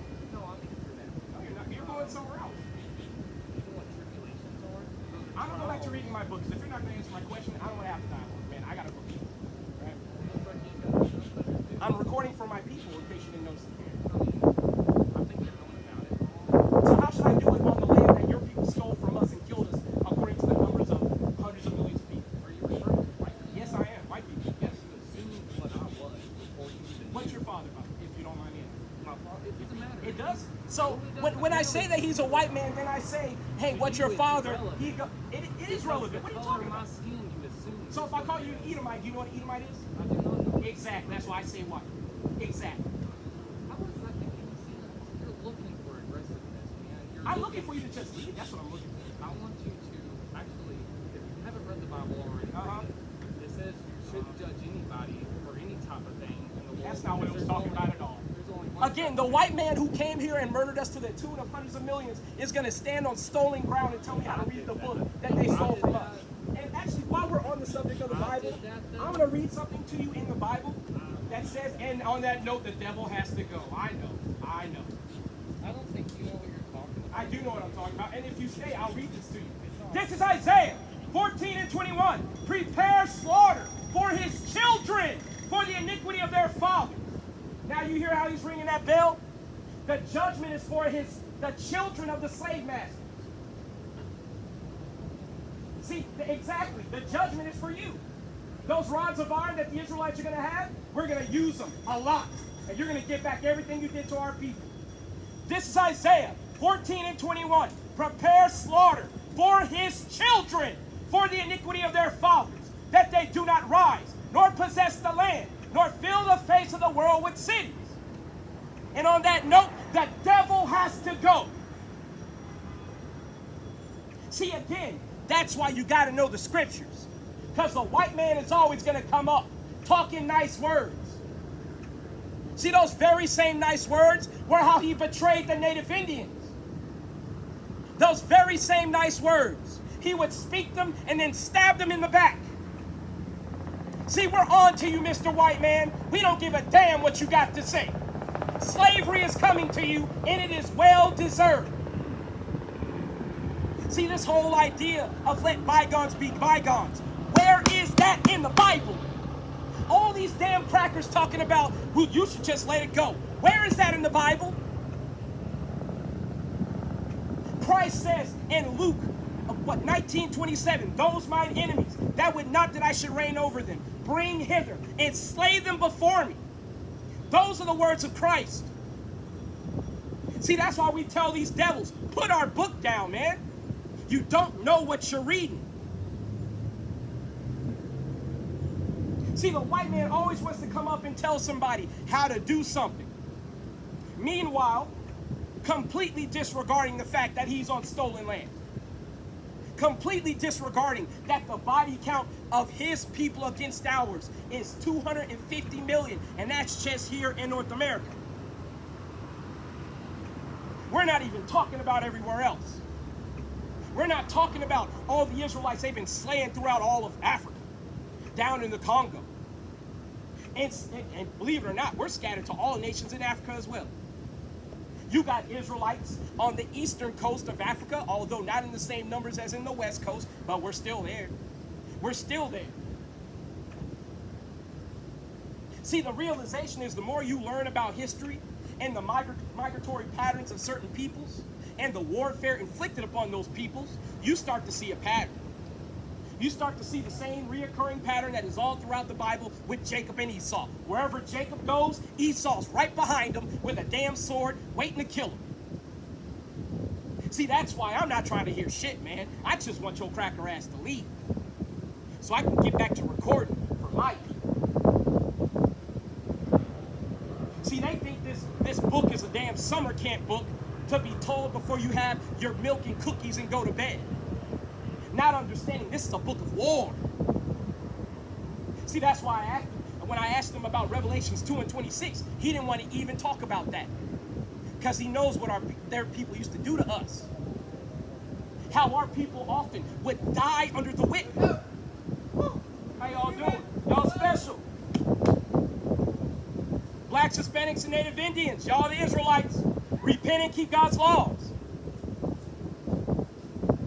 See, Jake's still walking around trying to have fun, man. They don't understand, man. These devils, they passing all types of legislation to ban you from reading the Bible, ban you from teaching about history, about slavery, ban you from teaching about colonization, ban you from teaching about the hideous actions of these damn pale devils going around the world killing everybody. They're trying to outlaw it at the threat of indefinite imprisonment. Because you best believe when this damn dragon has finally lost his footing and he is falling from power, you ain't getting out of jail if you're transgressing those laws. You best fucking believe it. See, and these white folks, they are very, very suspicious of us people who are trying to wake our folks up and let blacks, Hispanics, and Native Americans know how evil they are. See, they'll come with the soft words. And then when things get a little hot, all of a sudden, well, you don't know what you're talking about. Even though I'm the one with all these books here with history. And we can just go down the numbers. We can go from the rape, robbery, and subjugation of my people. We can go to the stolen history. We can go to it all. But the realization is the white man don't even talk about none of that shit. You know why? Because he knows he gonna pay for it. He knows he has to pay for it. That's why he is not trying to talk about none of that. That is just the realistic perspective of it all. That's the reality of it. He is not trying to acknowledge the crimes that he has done against our people. See, and meanwhile, we have our elders walking around like they're having a damn party, man. See, we have never been in a more precarious situation as a people at any point in history than today. America is on the cusp of every single integral and infrastructural failure that a nation could experience, and our people are none the wiser.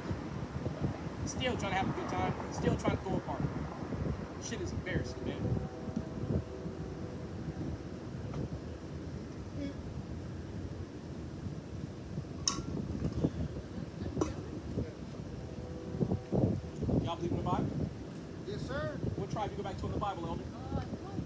Right. Yeah, it's important. Christ in Matthew 15:24 said he was only sent for the Israelites. Blacks, Hispanics, Native Indians, y'all the Israelites, man. Whether you want to be or not. The reason why the white man is on your land making you work for pennies while he's working for dollars. I'm sorry? It doesn't matter. It doesn't matter. It doesn't matter. Just keep the commandments. Again, and I keep saying it every week, our elders are always absent when it comes to teaching the young people. They are completely absent. Completely. It is a damn shame. And the first thing they want to do every goddamn time is give an excuse for the white man. Give a way out for their judgment. Every time. It is a shame. White man ain't even done killing you. And you're still trying to give excuses. Shit is, it is embarrassing, man. It is humiliating. Meanwhile, the white man is still parading around Cesare Borgia. Shit is embarrassing, man. Fucking embarrassing. But, got some more people coming up. See, I knew this lesson wasn't going to be a popular one, man. That's alright. How y'all doing today? Y'all believe in the Bible? What tribe y'all come from in the Bible, do y'all know?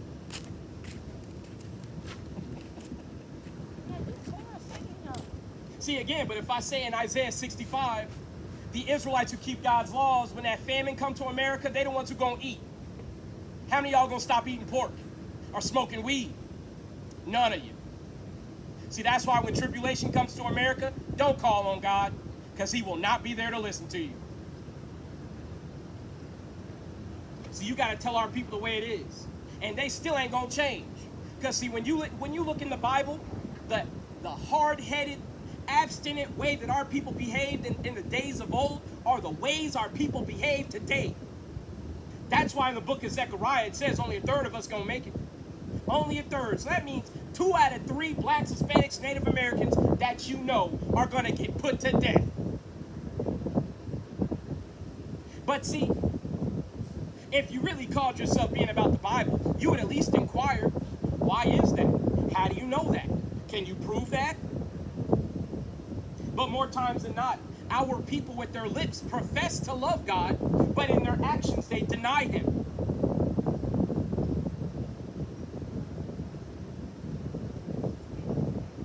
See, again, that's why when I talk to our elders more times than not, and I know it's a negative habit, and I need to stop it, but in my head, I say to myself, they ain't gonna stop, man. And it's not that I hate my elders. I love my elders. I wish they would change. I wish they would just say, hey, you know what? I don't know what's going on. I've been derelict in my duties. Can you please just teach me? And if you don't want to learn from me, I can direct you to elders who are your age. That's fine by me. I don't mind. Right? There are different camps like The Light of Zion, HOI, Sons of Thunder, all types of different camps that you can look up on YouTube, start learning today from people who are your age, who don't feel the age disparity and have to be embarrassed. That is fine by me. But this whole idea of just walking by like there are no problems, come on, man.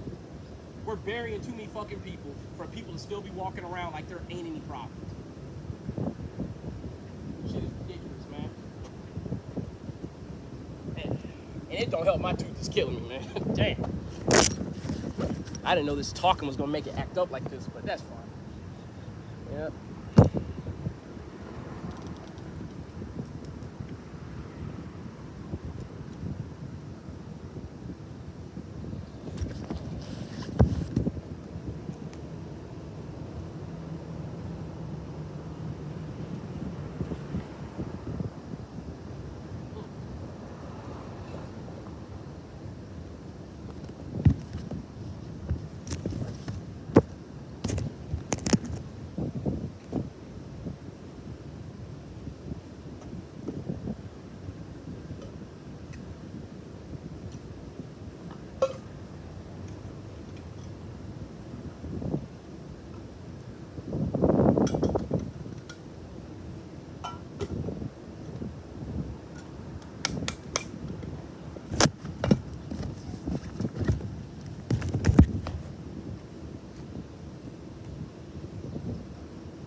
we've had to face from these people. See, again, that's why I'm not swayed by any type of nice or soft words from our enemies. Like, because you cannot be swayed by these people, man. See, a lot of our people, man, they listened to Esau when he said he came in peace and that he wanted nothing but brotherhood. And that, hey, we could trade with one another and we could benefit one another. Hey, we're brothers. And then those very same people would have to go home to a village and everybody was murdered. So that happened to our native brethren who would have banquets and meetings with the Edomites, trying to hash out deals, not knowing that the Edomites had sent a contingent of forces to their village while they were away and murdered everybody. See, a lot of times our people, they are swayed and enthralled by soft words, only to wake up to the harsh reality that they've been betrayed when it's far too late.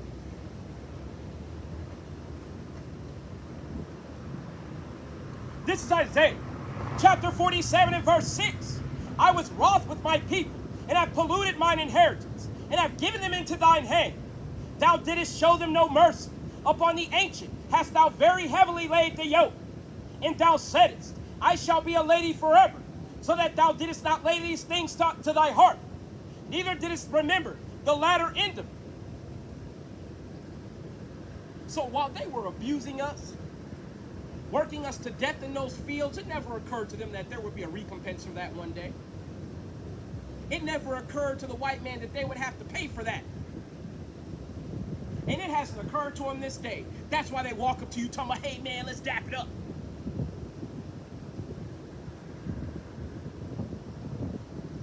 See, that's why we have to keep reminding these people. I don't want anything from you. I'll dap you up before I throw your ass in the fire after you serve your slavery. See, there's going to be a final judgment, and they have artwork pieces that depict that. And before they were painted over, you could see all the Edomites bound in chains being pushed into a damn fiery crevice. And all the angels are black with afros and halos. And when I say halo, I don't mean the little circle around their head. I mean the glowing aura around their head to indicate divinity. And the angels have spears. And you see some of the Edomites, they just taking it. Some of the Edomites are still trying to spit lies. Still trying to lie their way out. Still trying to find a way to pervert the prophecy to escape their judgment. Not understanding the judgment has already been cast. Ain't no way out. But let's keep going. So we're going to go to Lamentations 5 and 7 through 16.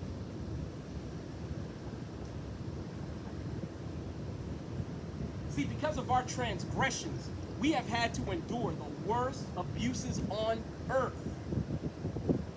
See, that's why, again, you can't be swayed by these smooth words of let's come together and have a slumber party. You cannot be swayed by the white man's plea for peace. Because you have to understand, even though he might not have that virulent hatred for you that he used to have, he still needs your lifeblood to survive.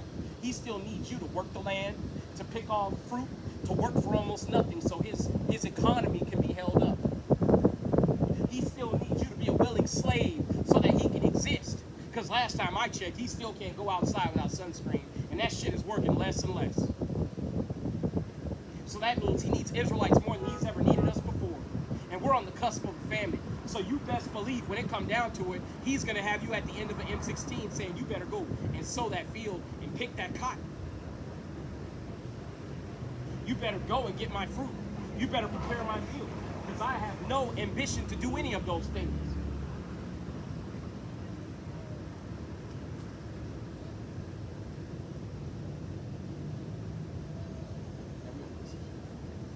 This is Lamentations 5 and 7.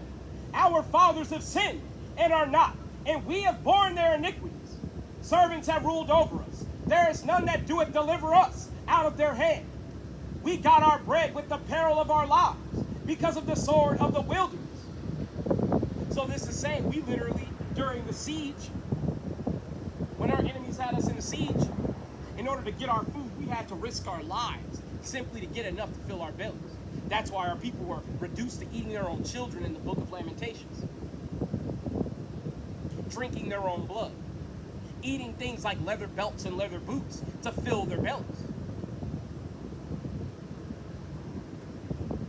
Verse 10, our skin was black like an oven because of the terrible famine. They ravished the women in Zion and the maids in the cities of Judah, meaning they raped those women. We're not going to cover it up and say, great, fuck all that, man. We're going to say it the way they did it. They raped. Just like they do today, the #1 trafficked woman on the planet is the black woman, followed by the Hispanic and the Native woman. And if you actually want to be technical, the Native woman is getting it worse than the black woman when it comes to by the numbers, right? Because Gad has been reduced to a mere fraction of what they used to be in their own reservations. And the white man gleefully runs on those reservations knowing that laws don't apply to them according to maritime law, right? To the law of America and its courts. They don't apply on the reservations. And the reservation laws don't have the jurisdiction to prosecute the Edomites who run on the reservations and commit crimes. So they gleefully run on these reservations, committing all types of abominable crimes from rape to murder, knowing that there's no way to be held for account. Verse 12, princes are hanged up by their hand. The faces of elders were not honored. Now, I want to take a little break here, and I want to show some pictures, right? Now, that said that the princes were hanged up by their hands.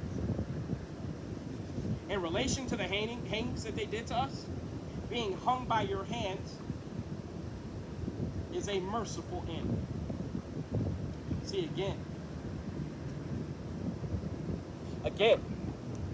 you have to understand who these people are, right? See, they're quick to throw stones and hide their hands. See, these are pictures of what they used to do to our people. Look at these white devils standing next to these bodies, man. Look at them. Nobody's going up to the body going, hey, man, don't do that. Hey, man, cut him down. Right?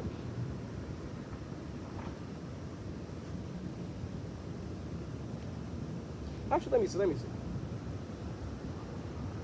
See, there's one I want to get to where you have a little girl in there. She's looking up at the body smiling. And I'm going to pull out excerpts from this book every week until I finish it. Right? See, this is the type of stuff that you have to keep in mind. Right? You have to keep in mind when these people say they love you. You have to keep this in mind. And notice he don't have no pants on. See, one of the common things they would do is sexually assault the men. Cut their penis off, anally assault them or sodomize them. They were doing all types of wickedness to our people, man.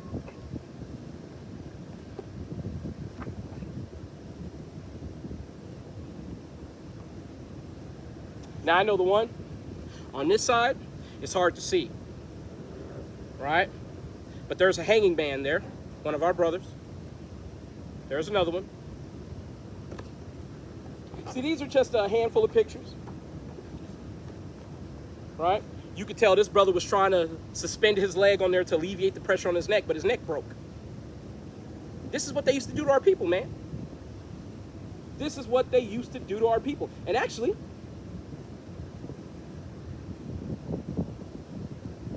yeah, he's not even hanging by his neck. Although they did strangle him, because something is around his neck. But they hung him by his hands. I'm going to show it again. Get a little closer. You can see they hung him by his hands. See, that's why when we're trying to tell our people, you're the Israelites of the Bible, they don't understand what the implications of that are. They don't know at all. They don't know. Now, I want to show a picture that's especially jarring. Not because these people are worth more than us, no. But of the few white people who did want to speak up and say, hey, that's wrong, guess what happened? They hung them too. That's how wicked these people are, man. That's how much they hate you, Jay. They'll kill their own. You got to understand what you're dealing with, man.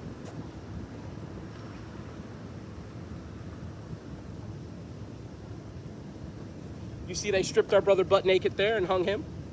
You could tell by the hair. I know it's hard to tell his complexion, but you could tell by the hair. It's our people, right? See, again, man, that's why we try to let our people know. We try to let our people know what's going on. And I'm going to keep showing these pictures, man, because it's important, because I know most of y'all ain't going to buy this book. So you know what? What better way to get the pictures than to just look at this, right?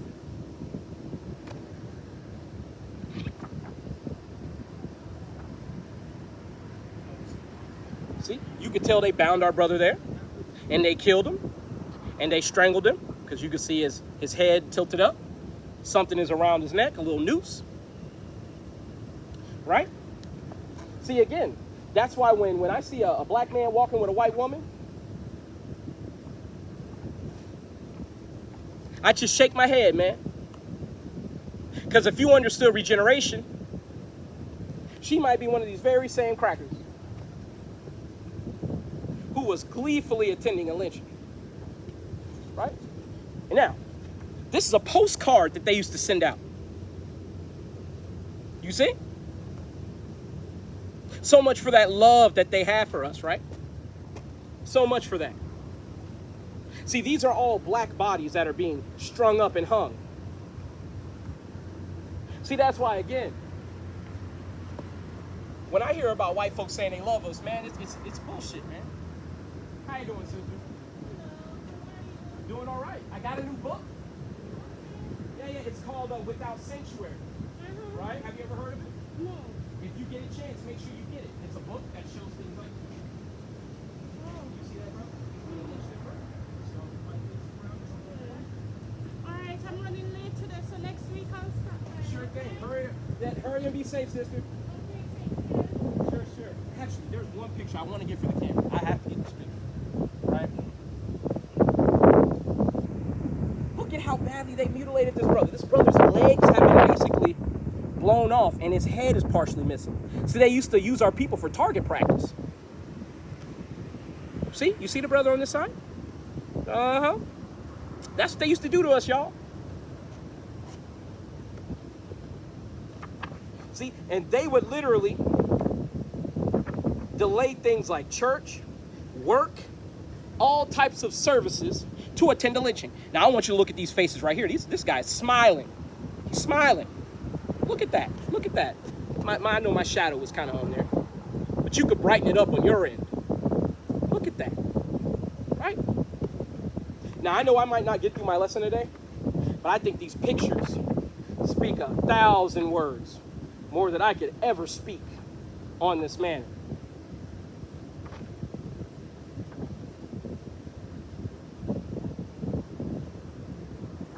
Look at what they did to our brother here, man. They lacerated this brother all up, man. Cut him up. And he's butt naked with his hands bound. Surrounded by men, male Edomites. But we're all the same, right?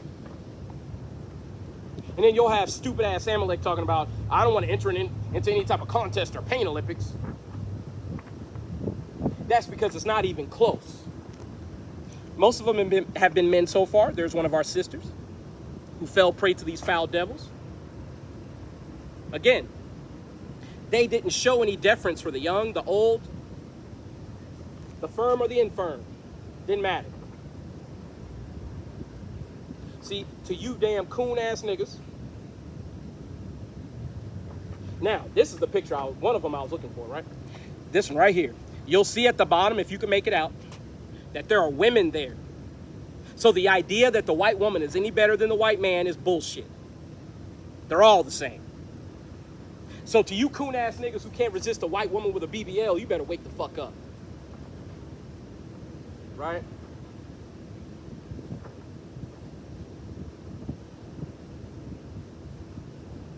Now, look at how many people are here. I know I'm spending a lot of time on pictures, y'all. I understand it, but it needs to be done. This needs to be done because our people need to understand what they are dealing with. More times than not, our people just don't know the history, man. They don't know the history. So they think it was just a handful of them. Everybody didn't do this. Here they are burning one of our brothers. You can see how many people attended that. They burnt this brother so bad you can't even see anything. It's just a pillar of smoke. Look at that. You see how many people there are? Hundreds of people to attend a lynching and a burning of one of our people. See, that's why this book is a must-have.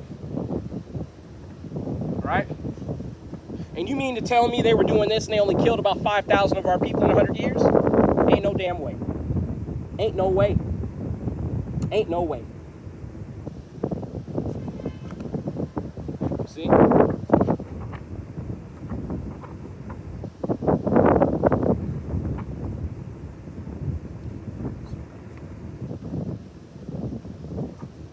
There's one in particular that I'm looking for, man. Here's a Hispanic brother. He might be one of our brothers, but are you actually? You know what? Yeah, they might be Hispanic. Oh, look at this. Hey, look at that. Man,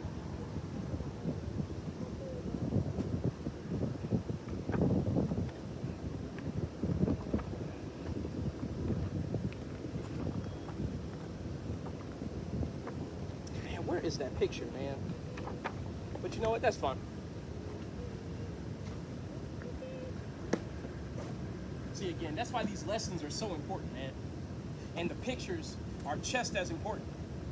Because the blacks, Hispanics, Native Americans who think that we are on the cusp of having peace here in America and joining hands with everybody and being equals, you are sorely mistaken.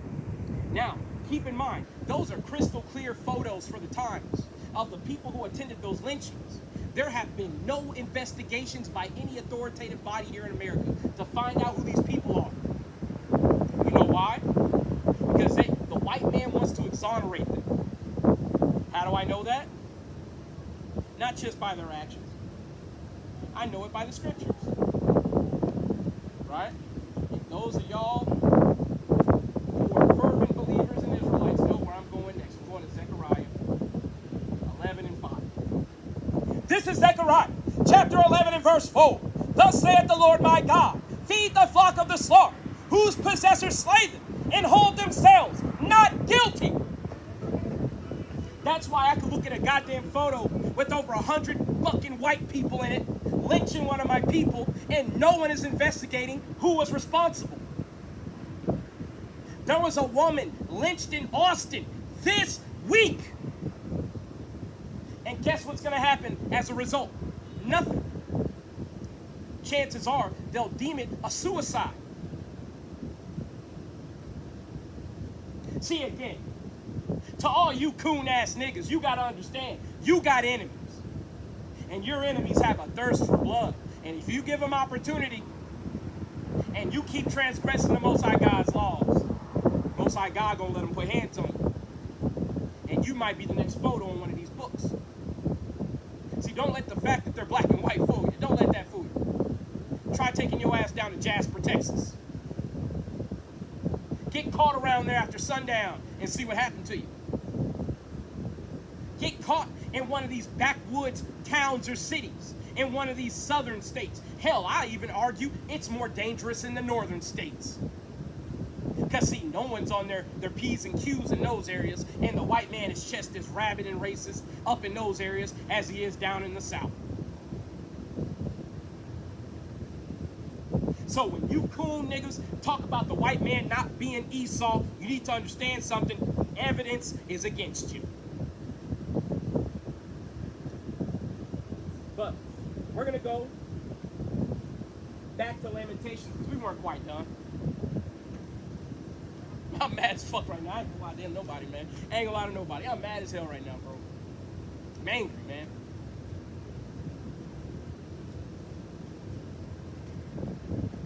I'm angry not at the white man, because the white man is doing exactly what he was created to do. See, that's the harsh reality, man. He was doing exactly what the Most High God sent him to do. I'm mad at my people who give him an excuse for doing it. Our people who say, hey, let's forgive and move on.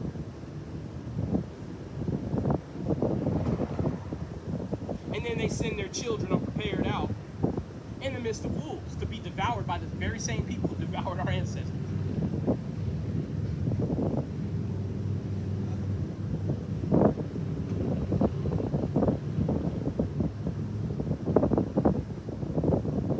Defies belief, man.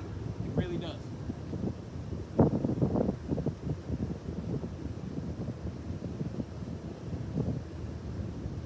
So, this is Lamentations 5 and 12. Princes are hanged up by their hand. The faces of elders were not honored.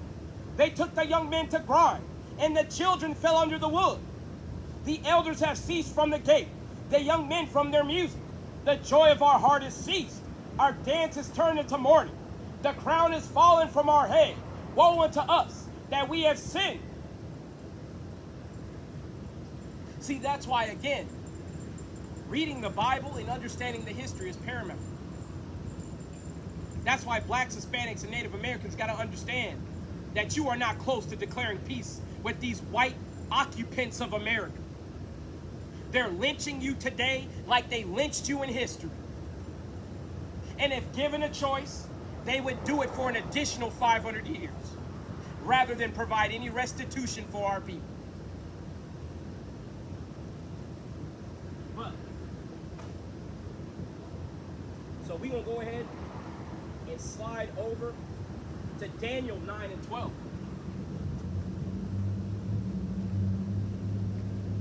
Believe in the Bible, man?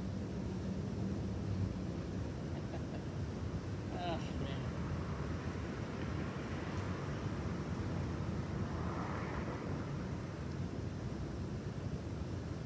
This is Daniel 9 and 12. And he hath confirmed his words, which he spake against us, and against our judges that judged us, by bringing upon us a great evil. For under the whole heaven hath not been done, as hath been done unto Jerusalem. So this whole idea that we've all gone into slavery, that we've all suffered at the hands of another nation, not like that. Those pictures I showed, that is a very unique brand of suffering that blacks, Hispanics, and Native Indians have gone through.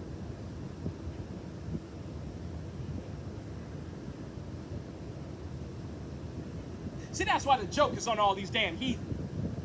Because, see, the halcyon days of being able to take a nigga and just string him up, them days are long behind you. But I can tell you what's in front of you. Slavery. And you best believe the brothers and sisters who inherit the kingdom, we're going to be in our right minds, and we are not giving you any quarter. No room to fuck up. None. See, this whole idea that you could just let bygones be bygones, again, man, that's not in the Bible. See, and if you leave it up to a so-called white man, he's going to tell you that Christ came to forgive them for the actions in that book.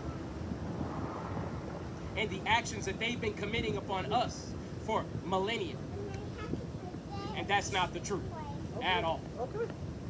But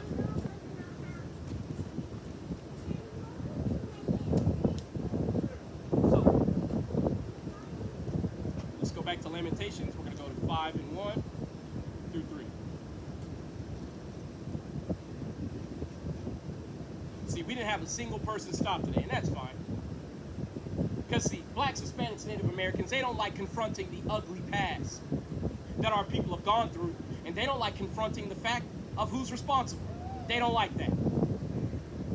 And they don't like confronting the reality that Christ did not come to forgive the people that have been raping and robbing the Israelites for centuries. This is Lamentations 5 and 1. Remember, O Lord, what has come upon us. Consider and behold our reproach. Our inheritance is turned to strangers, our houses to aliens. Are aliens. We are orphans and fatherless. Our mothers are as widows. So in other words, they came and they destroyed everything. They took our land, our livestock, our precious jewels, our culture, our people, and they left us orphans. How about this? How about you ask some of those Hispanic children that are being trafficked around America right now, being found working in all types of plants and factories, breaking all types of fucking wage laws, man, and labor laws. How about you ask them kids that are in the cages at the border right now? Or how about the kids who are being sex trafficked all around America and the world? See, again, man, this whole idea of just let the shit go, how can you when they keep doing the crimes against us that we should be angry for? But you best believe God saw it all. See, that's why we make supplication that the Most High God take record of these things, because we understand when we go into captivity, we're not in the position to take record of these things. Because we're the ones under the heel of our enemy, having these torturous practices forced upon us. So we cannot just write them down or record them. But the Most High God has eyes everywhere. That's why the judgment that is coming is going to be like nothing the world has ever seen.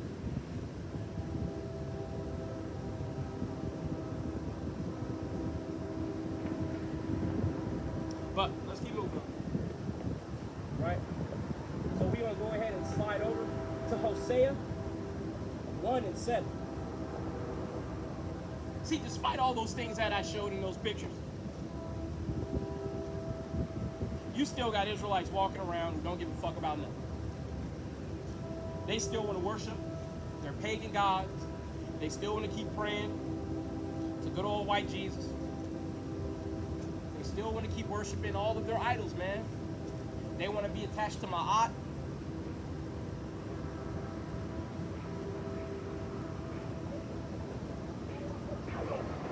See, that's the reality, man, of where we're at. And it's unfortunate. It really is. Because our people are the aristocracy walking the earth. And yet our people cannot be bothered to learn who they are, return unto their God, so this oppression can stop.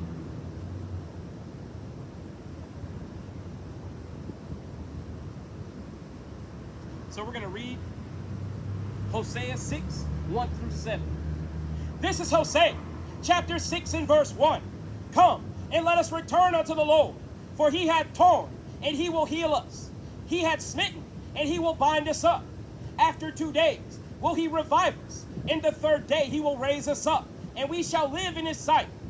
Then shall we know, if we follow on to know the Lord. His going forth is prepared as the morning, and he shall come unto us as the rain, as the latter and former rain upon the earth. O Ephraim, what shall I do unto thee? O Judah, what shall I do unto thee? For your goodness is as a morning cloud, and as the early dew, it goeth away. As I said, man, for all the damn punishments we go through, man, our people are still fair weather Christians, man, at best. You tell our people to keep the commandments or suffer the slings and harm of the curses, our people think you're kidding. You can show them rest in peace post after rest in peace post. You can show them crime scene photos. I mean, all that shit is available online if you really want to see it. It really is. If you really want to scar your mind and your psyche with it, you can go see it. You can see how they kill us in cold blood. And then you can look at a book like Without Sanctuary and compare the two and see if they're identical. And that the Most High God promised it if he didn't keep his commandments. And our people are still fucking around like the Most High God ain't serious. So they repent for a day. They go right back to doing what they want. And then when judgment befalls them, all of a sudden they're still asking why.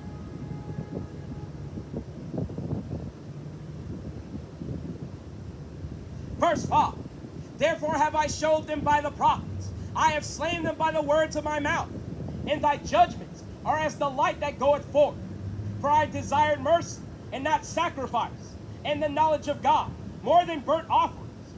But they, like men, have transgressed the covenant. There have they dealt treacherously against me. So the Most High God desired to be merciful unto us. The Most High God wanted to see us change our ways, return unto him, keep the commandments, so he could take away these punishments. And we didn't have to cry out to him in anguish as we were being strung up by our slave masters, being whipped and scourged, and having the flesh beaten off of our backs. The Most High God didn't want that for us, but guess what? We insisted. So he gave it to us. Damn shame. But, so we're going to go to Hosea 7:7-10. This is Hosea 7:7. They are all hot as an oven, and have devoured their judges. All their kings are fallen. There is none among them that calleth unto me. Now when it says they devoured their judges, that's talking about the prophets, right?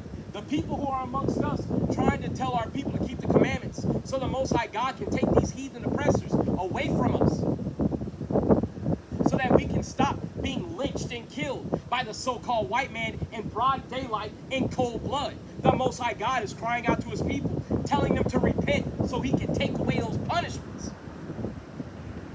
But again, our people insist. Because how many blacks, Hispanics, Native Americans have walked by me today while I'm reading these things, showing these pictures? And yet, how many of them stopped and listened? One, and she was in a rush to leave because she has a job to get to.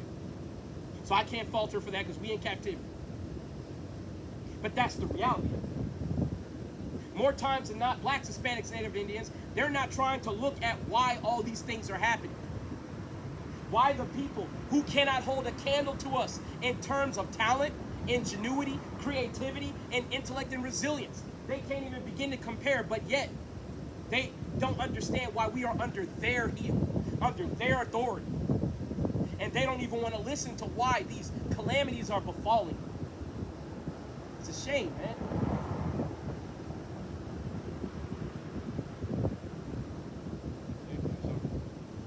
But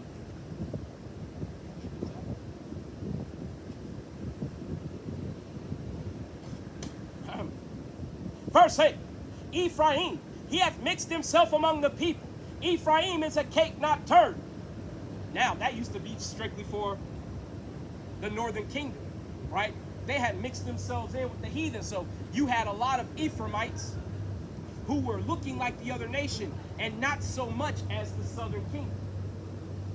But now, this same utterance goes for the southern kingdom as well. Because you got a lot of confusion to face. So-called white folks who really go back to niggas. Let's be real about it. Long as the white man or the white woman is given sexual access, a lot of times Judah is completely castrated, man. Judah loses all his willingness and compunction to be down for the cause of his people. And it's not even good box. It's I wash it once a week box. And Judah still won it. Embarrassing, man. Verse 9. Strangers have devoured his strength, and he knoweth it not. Yea, gray hairs are here, and there upon him, yet he knoweth it not. In other words, these strangers are devouring our strength as a nation, and we are none the wiser. It's like being with a woman who's spending up all your money, right? You don't realize she done spent it all until you check your bank account on a Monday. You about to go to work, you want to go into a Starbucks and get a cup of coffee to get the morning started, and your car get declined. And you look in there and you see all types of fucking purchases from like Michael Kors store. She done gone into damn, Sears or something, going crazy. And when you call her, she be like, well, shit, it's our money, ain't it? I wanted a purse, and some shoes, and some clothes, and all this shit. That's what all these heathen have done to us. And they do you even worse, man. When you try to get a hold of them, they say they ain't do it. But you know what I say to you niggas who get taken advantage of by the heathen? Especially in this day and age, you should know better than to be with them. I say good. Maybe you'll leave their asses alone. But, so we're going to go ahead and slide over to Hosea 8 and 8. This is Hosea 8 and 8. Israel is swallowed up. Now shall they be among the Gentiles, as a vessel wherein there is no pleasure. And that's what's happened to our people now, man. Jake used to make the most fantastic music on the planet. Now we making drill rap, making all types of stupid, sad-ass music. Talking about Mollies and Percocets and all types of stupid shit, man. Sound like the beats are made on Tinker Toys. See, and that's the deliberate attempt of Esau to keep Jake in an infantile mindset, or mind state and mindset, right? It's a deliberate effort to keep us children in the mind, but have adult bodies, so we'll be willing to work. Now, the Most High God has thrown a curveball, because although Jake might be foolish, Jake is now foolish enough to stand up against a slave master, because Jake don't give a fuck about nothing. I said this to my wife probably a number of months ago. I said, hey, look, man, it don't matter how we get there. As long as we get angry enough to stand up and fight, I'm all for it. As long as we are willing to fight and get these people away from us, man, I am all for it. And I understand the 2/3 is going to be the 2/3, but at least let them be goons to operate against our oppressors so they will ease up off of us. we're seeing signs of that come to fruition, which is good. But we know our heathen overlords are going to clamp down on us with immense pressure and oppression, simply because the rulership is at an end. They know that they have but a short time, so they gonna get what they want in the time that they have rulership, even if they have to cast off all pretense of friendship and just go in like a slave master like they used to. But we're gonna go ahead and slide over to Jeremiah 17. There you go. Leaving the Bible? Sorry. No, you quite. What tribe you go back to in the Bible? I don't go back to any of them. Is your father Native Hispanic by chance? No. What is he? White. White? You go back to the tribe of Edom, you do go back to a tribe. And Edom is the most hated tribe in the Bible. The enemies of God, literally. See, again, people don't understand, man. The people in the Bible didn't just vanish. They had kids, and their kids had kids, and that succession continued till today. See, people think this is so strange, man, but they don't understand. The prophets of the Bible were doing exactly this. They were reaching out to the Israelites, trying to wake their people up and bid them to come back and repent and keep God's laws. That's what they were doing. And that's what we're doing today. We're crying aloud, sparing not, lifting up our voice like trumpets, and showing our people their transgressions and our people their sins in the hopes that they would stop doing them.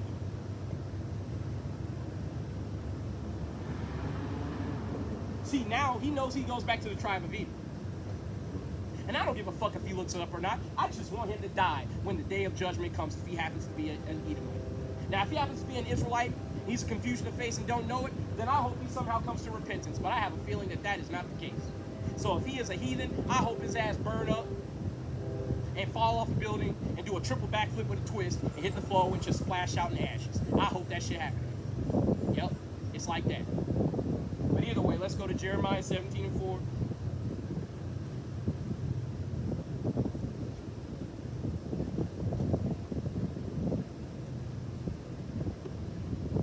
This is Jeremiah 17 and verse 4. And thou, even thyself, shalt discontinue from thine heritage that I gave thee, and I will cause thee to serve thine enemies in the land which thou knowest not. For ye have kindled a fire in mine anger, which shall burn forever. That's the stupidity that's going on here in America, man. That's the stupidity that's going on here in America. And I'm willing to bet money that was an Israelite. I'm willing to bet money. See, and some of the time when you see Jake get caught up by the cops, man, you can't even feel sorry for Jake, man. Jake get brutalized by the cops at a damn drive-thru because he drunk and fell asleep.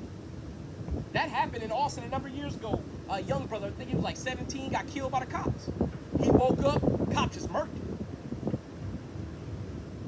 But when you think about it, what is your stupid ass doing being drunk and inebriated behind the wheel of your car, passing out with your engine running, lights on and everything, and the window down? What are you doing?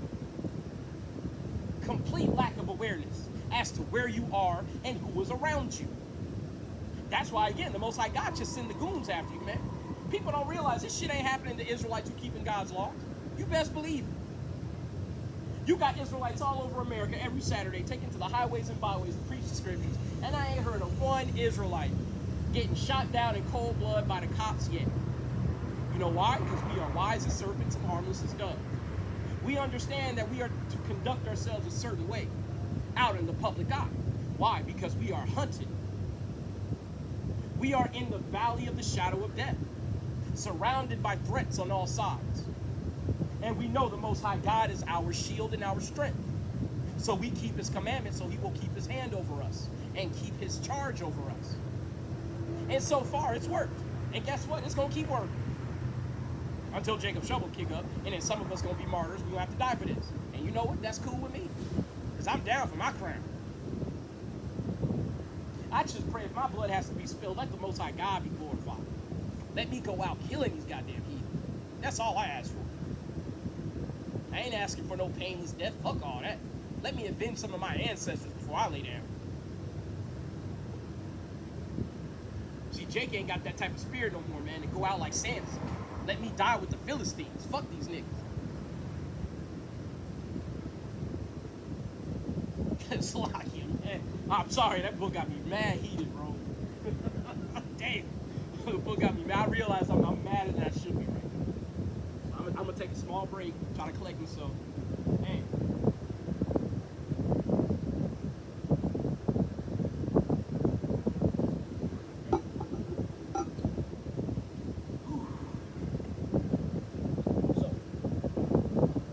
So we are asking the Most High God to remember, right? We're asking the Most High God to remember all the things that have been done unto us, to remember all the things that have been taken from us, right? So we're going to go ahead and turn to Psalm 79 and 1 through 7. Because as I read in Hosea 7 and 7 through 10, they have basically caused us to lose our strength. Like the mythical succubus, they've been sucking us dry of all of our talent, our life force, right? And we are praying that the Most High God remember us and recompense our enemies for all of the wrongs that they have done upon us.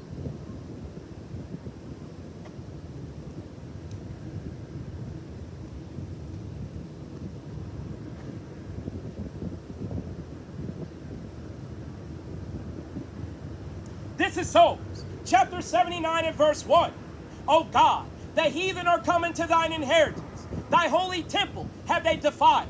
They have laid Jerusalem on heaps. The dead bodies of thy servants have they given to be meat unto the fowls of the heaven. The flesh of thy saints unto the beasts of the earth. And we see by those pictures, they did exactly as the Bible states right here. That's not hyperbole. That's literal. They've done that to God's chosen children. Verse 3, their blood have they shed like water round about Jerusalem, and there was none to bury them. We are become a reproach to our neighbors, a scorn and derision to them that are round about us. How long, Lord, wilt thou be angry forever? Shall thy jealousy burn like fire? Pour out thy wrath upon the heathen that have not known thee, and upon the kingdoms that have not called upon thy name. For they have devoured Jacob and laid waste his dwelling place. See, that's what we should be asking the Most High. You got time, brother? I'd love to talk to you about the Bible. Yeah, I record for blacks, Hispanics, and Native Indians. Let them know that we're the people. Okay. Can I show you a picture or two out of a book? I want to show you something. I don't know if you know they make books like this, brother. And if you ever get a chance to get this book, did you know when the white man was lynching us, he didn't just kill you. He would burn your body down into grease to rub on himself, or he might even eat you. This is a book called The Delectable Negro. It talks about the cannibalistic and homoerotic relationship they had with the people that they were murdering and lynching. Right? Now I want to show you these pictures, bro. And it's right on the cover. See that? They burned one of our books. Now think about it. These white folks be talking about it was only a handful, right? Look how many crackers are around the front. They used to call us and church and work to attend the lynching. You see, bro? I saw one dude yesterday. I was supposed to start having my hair in his butt. He was just man. He was just White dude? yeah. He started talking about conservative. Shit on me. I was just like, Why you talking to me? bro. You know what I mean? Like, I don't Yeah, I feel you. yeah, bro. I don't know what you're on. Like, something y'all was admiring. Well, bro, did you know in the Bible, they know that we are the best people on the planet. I want to read one thing before you go, bro. Because have you ever considered why you run faster than everybody else and jump higher than everybody else? You ever thought about that? You want it, bro. You want it, man. This is Deuteronomy 7 and 6. Really? no. I just want to ask, why are you a Muslim? That's the religion of the Ishmaelites, the Arabs. Did you know that?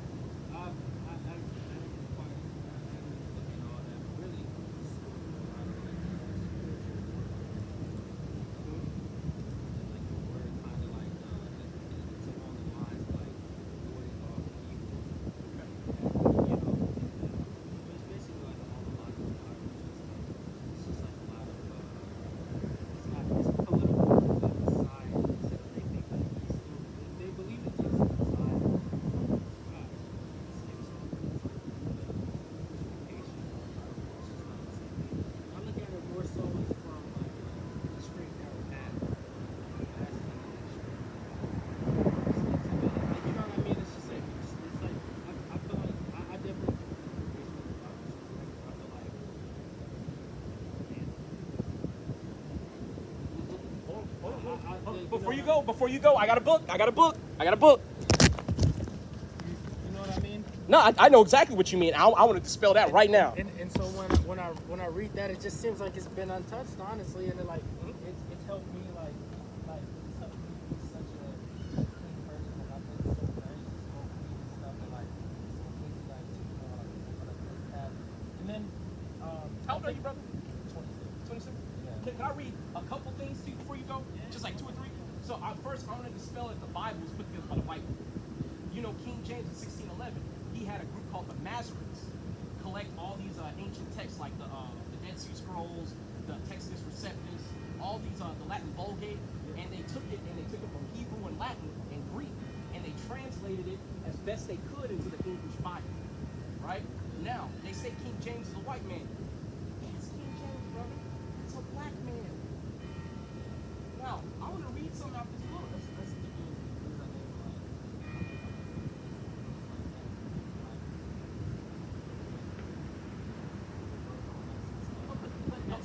But the white man is from the tribe of Edom.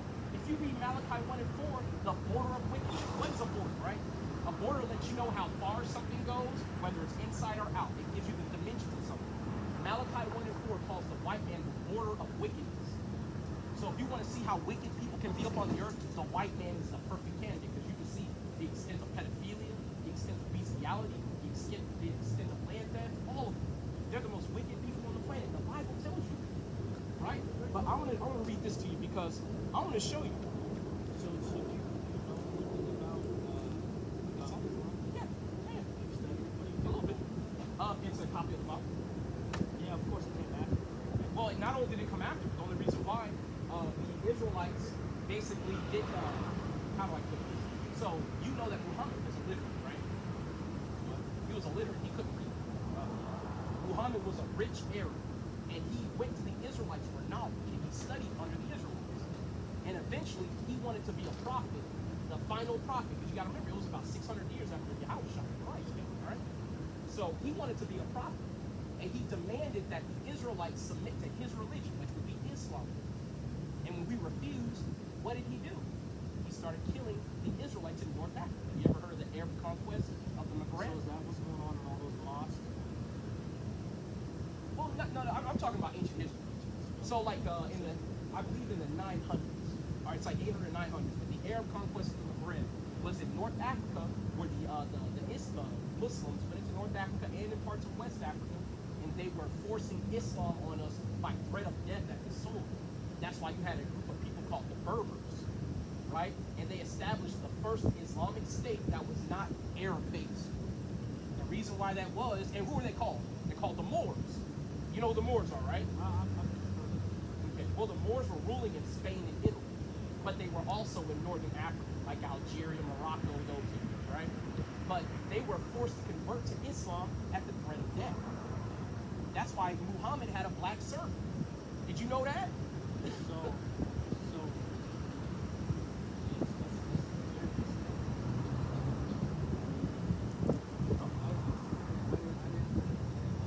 Yeah, I got. And I really have just been informed, or just been trying to do research on the internet. That's why I heard you just kind of talking about it. Oh, crazy. I'm hoping I understand. I don't know it. So Can I say something to my camera real quick? This brother said something that is so important. He said he heard someone that sounded like they had some wisdom. They knew what they was talking about. He said he's gonna check it out. Because he acknowledges he don't know everything. And I acknowledge, brother, I don't know everything. But I know one thing, you're an Israelite. I know that. Did you know the Quran says that the Israelites are God's chosen people? The Quran says it. So why do you want to be a Muslim? I'm gonna close my mouth. Yeah, but keep talking, keep talking. You don't have to post that in there. No. I'm not trying to air you out, bro. You know, but I want to read this to you, right? This is from Professor Boyd Dawkins, a white man, right? Professor of Geology, Manchester University in London, 1879. From an excerpt called Our Remote Ancestry, pages 95 to 106. The original people of Britain, France, Spain, England were short black men of about 5 feet 6 inches in height. They were in England when our forefathers, the white people, English, invaded the land in 449 AD. We are the original aristocracy of Britain, France, Spain, and all those nations. Did you know we were the original czars of Russia as well? People like Ivan the Terrible, Peter the Great. The Russian icons. This brother knows what he's looking at. So now you asking questions like, wait, so if we were those people, why don't nobody tell us? Well, I mean, I knew that. Like, it's kind of coming out. As I said, I hear this shit on there's something like this. They say something like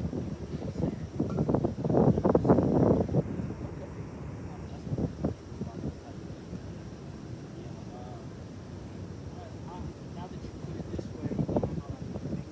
And like I said, I was waiting for a while for some guidance in a certain area in my life.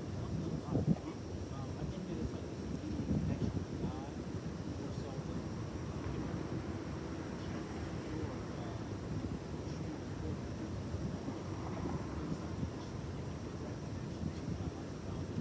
you know what I'm saying? Like, I know what you're saying. I know what you're saying. that's the only thing that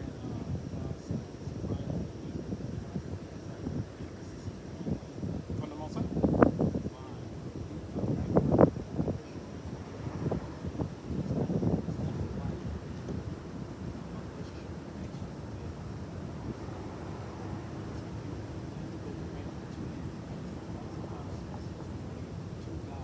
You know what I'm saying? Now, but you got to understand, the Israelites' relationship with the Most High God, we transgressed His laws. Now, Christ didn't come for everybody. He came to reconcile the Israelites back to the Most High. Because we transgress God's laws, we don't pray directly to God. We pray in the name of Yahushua. Because He shed His blood to reconcile us back. That's the only reason why we pray in the name of Yahushua. That is your direct connection to the Most High. I want to show you why you were worshiping Islam, right? It's a curse. I'm sure. It's a curse. And there's two things to read first, right? So this is Deuteronomy 28:15. But it shall come to pass, if thou wilt not hearken unto the voice of the Lord thy God, to observe, to do all His commandments and His statutes, which I command thee this day, all these curses shall come upon thee and overtake thee. Now, this is the one for Islam, right? And Christianity. Verse 64. And the Lord shall scatter thee among all people, from the one end of the earth, even unto the other. And there thou shalt serve other gods, which neither thou nor thy fathers have known, even wood, which is the cross, and stone, cobblestone. That's why you are in Islam. But that's why you have that innate connection to come over here and find out the information. I know it's like all I don't ever like not listen to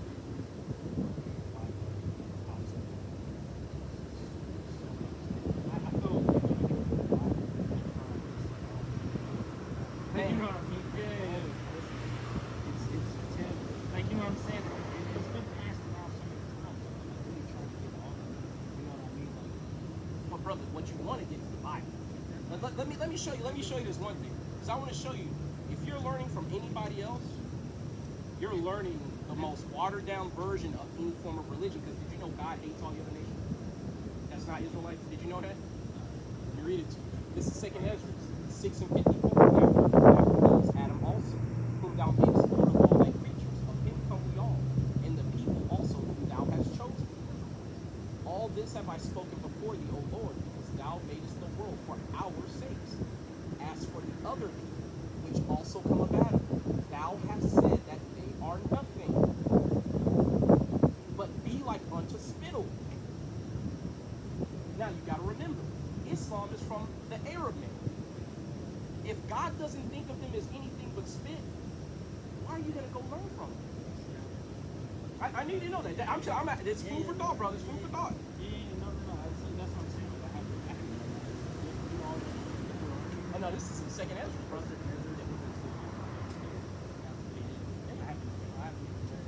Now here's the thing: you need a teacher for the Bible. Because did you know you don't read the Bible cover to cover?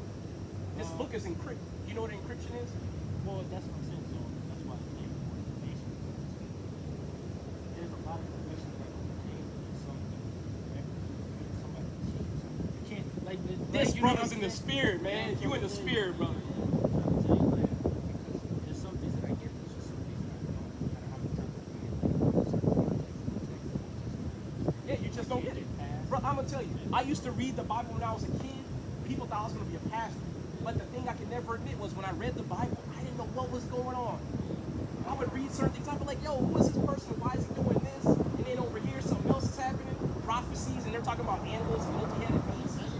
But when you have a teacher, they can break that stuff down to you and make it make sense. You know what I'm saying? But let's finish this. I want to show you something else, right? So as for the other people which also come about him, thou hast said that they are nothing, but be like unto spittle, and hast likened the abundance of them unto a drop that falleth from a vessel. So all the heathen nations are this to God. That's it. Now, if you were drinking this whole thermos and that spilled out, would you trip over that? Probably not, because you got all that water left. I guess another reason why, another reason why I think it's so important is tradition. But I've noticed in my lifetime, you have to look at it's people that are correct or people that are correct to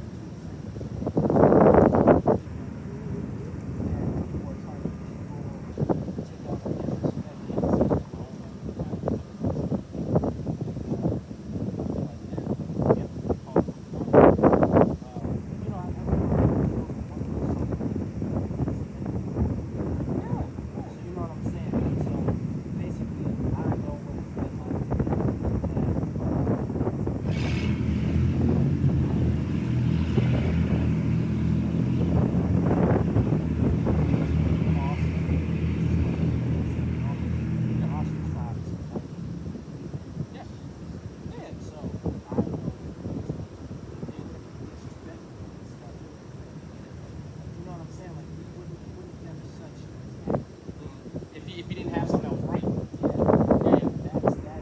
probably the factor that my mind is like I said, it's not like I've just been studying. Like I said, I'm trying to learn. When you get home, Basically, make a base decision. what you want to do. On what I, you know what I'm saying? I feel logical.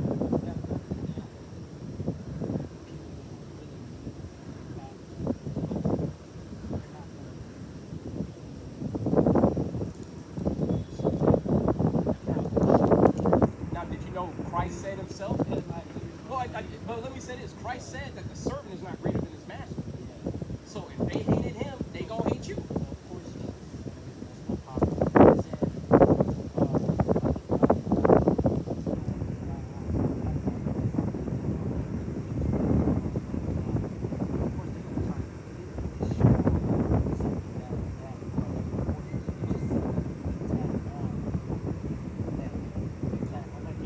No, I understand exactly what you're saying. Let me show you, right? Because I told you the Bible is encrypted. So when most people pick this book up, they have no idea what's in it. And this is why. This is Isaiah 28 and 9. Whom shall he teach knowledge? And whom shall he make to understand doctrine? Them that are weaned from the milk and drawn from the breast. When you're a baby, what do you eat? Milk, right? That's all you can take in. You can't eat something. The Bible is the same way. You got to start with the basics. The basics is who are you and how do you prove you're Israel? That's why I took you to Deuteronomy 28, which is some of the basics. Right? For precept must be upon precept, precept upon precept, line upon line, here a little and there a little. You don't go to Genesis, Exodus, Leviticus. You don't read the Bible like that. What you do is, say like, you want to know how to read the Bible. I don't go to Genesis and read all the way through. I took you straight to where it tells you how to read the Bible.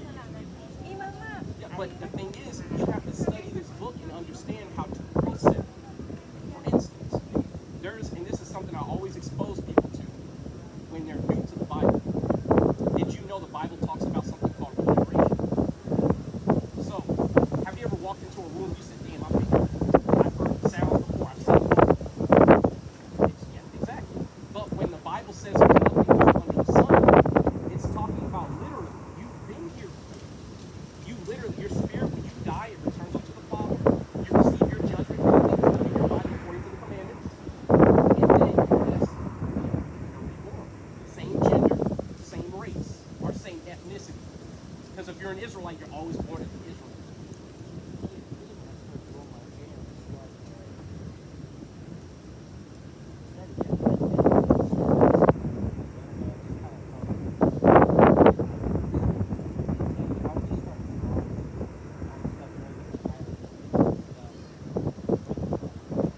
You know what I mean? It's like, I want to show you some weird.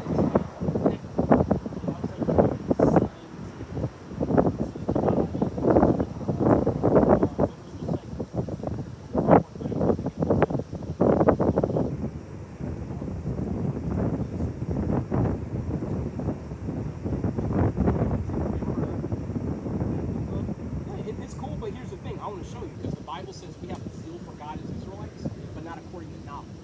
So we might do things like, most black people, we don't want to buy or steal from anybody. It's natural for us to do that. That's because we're Israelites. We have a natural affinity to keep the laws of God. That's why a white man, it's really hard to explain to him why not to steal somebody's land. It's hard to explain that to him because he's naturally wicked. I'm going to show you this tetragrammaton because you said you were drawing characters and stuff, right?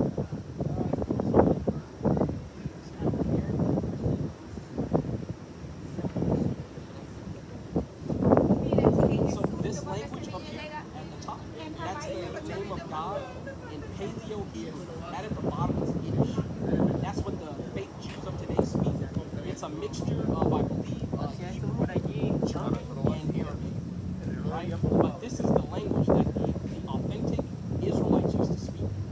We have relics here in America. Down in New Mexico, there's something called the Los Lunas stone or the Moon stone. Sometimes they call it the Decalogue stone, whatever. But in this language, it has the Ten Commandments and the real name of God. The reason why it's in New Mexico is because the Mexican man is our brother from the tribe of Issachar. In Puerto Rico, they have over 800 relics that they found with this very same language. Up in Ohio, they have something called the Vatican stone, where they found a relic with this language on it. Because blacks, Hispanics, and Native Indians, we are all one people. That's why the curse of Deuteronomy 28 and 68, which says that we were going to slavery on slave ships, well, slavery ain't even over, bro. They said like the curse. Now, that's incorrect. That's incorrect. Because that 400 years was for Egypt. We were in Egypt 400 years. Now, no, because the curse of this slavery is in Ezekiel. We don't know. Because Ezekiel had to lay on his side a certain amount of days, and then another side a certain amount of days to represent the sins of the northern kingdom of Israel and then the southern kingdom of Israel. And you put them together, and that's the time that we're in bondage. But after that slavery is up, we get the kingdom of heaven. We're going to rule next.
Islam means to recite. Recite what? Yeah, but what does if it does mean recite? What does it recite? Yeah. Why do you think they have Ramadan? We have the Day of Atonement, where for a full day you can't eat or drink anything. Why do you think they say you can't eat pork unless you're about to die? You're not supposed to. But in Islam, did you know if you're about to die, you can eat pork? Because you're about to die. It's an escape clause. For you, like say, the only thing available to you is pork. Like you started. In Islam, you can eat pork. I'm gonna show you. It is. Underneath it.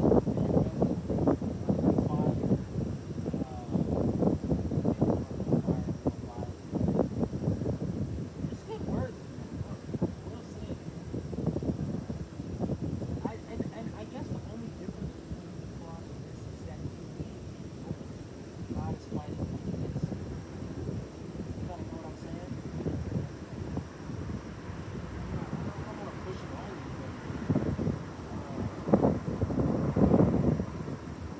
And I'm wondering if I'm trying to find a place that cites it, because I used to have the scripture, right? I used to have the scripture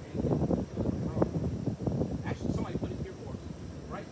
So it's Al-Baqarah 2 and 173. He has forbidden to you to carry any that which any name other than God has been invoked. But if one is driven by necessity, neither coveting it nor exceeding his immediate need, no sin shall be upon you. So that's saying if you're starving to death, you can eat pork according to the Quran. Did you know in the Bible you're not allowed to eat pork even if it means dying? The Bible is more strict. But all I'm trying to tell you, brother, is you're an actual Israelite. And you have no reason to follow. Now I understand nobody when you were coming up explained to you what was in the Bible. Because guess what?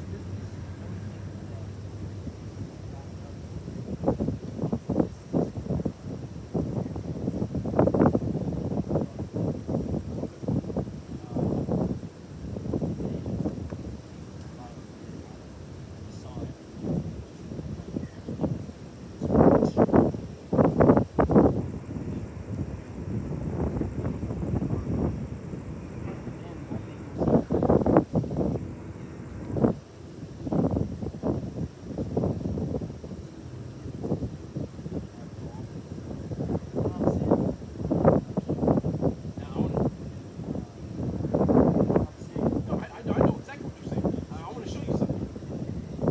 that was the only thing. Isn't that crazy how it just jumped straight to the text? That's the only. It's like the first couple words. You know what I'm saying?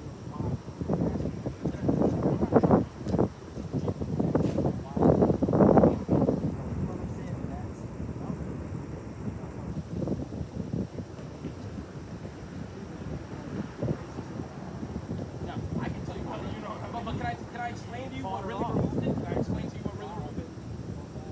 But there's a reason. This is Numbers 23 and 7. Yeah, it's not Allah. Yahweh. That's his name, Yahweh. Allah just means power. You got to know what those words mean, brother. No, it just means power. Because God has another name too. He goes by the title of Al-Shadr, meaning demon-like power. But his name in the Hebrew is Yahweh, meaning the existing one, or he is. Right, but I want to show you, this is why those evil spirits got off the brother. Okay, well, I mean, but brother, it's a title though.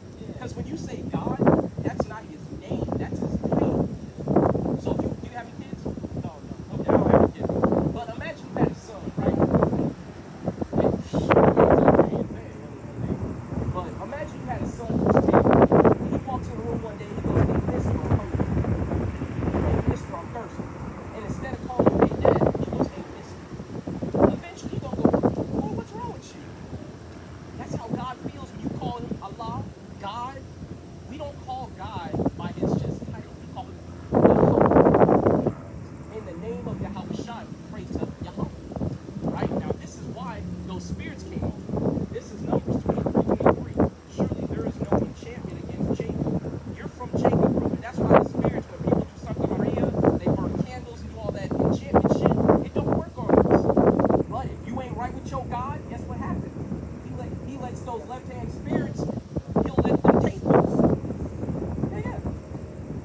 the Most High God holds counsel with righteous angels and evil angels because he created everything.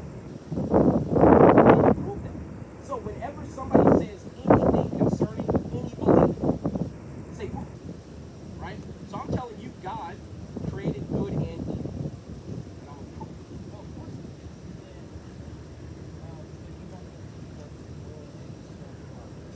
Well, yeah.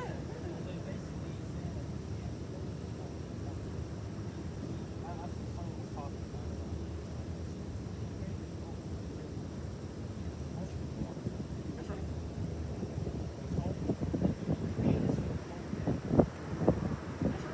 Well, yeah, but I'm only saying that so that if you see something bad in the world happen, don't say a righteous God wouldn't do that. Because yeah, that's not true.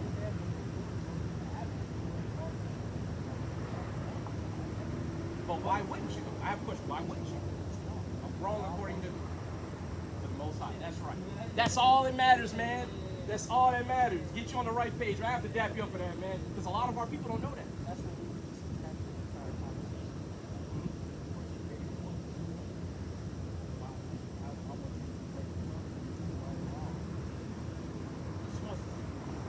Now, did you know right and wrong is far more subtle? So say like you're getting attacked in an alley, right? And somebody has a knife, and you get a hold of the knife. In defending yourself, can you slay that person? Yes. Because that's not murder. That's manslaughter. There's a difference.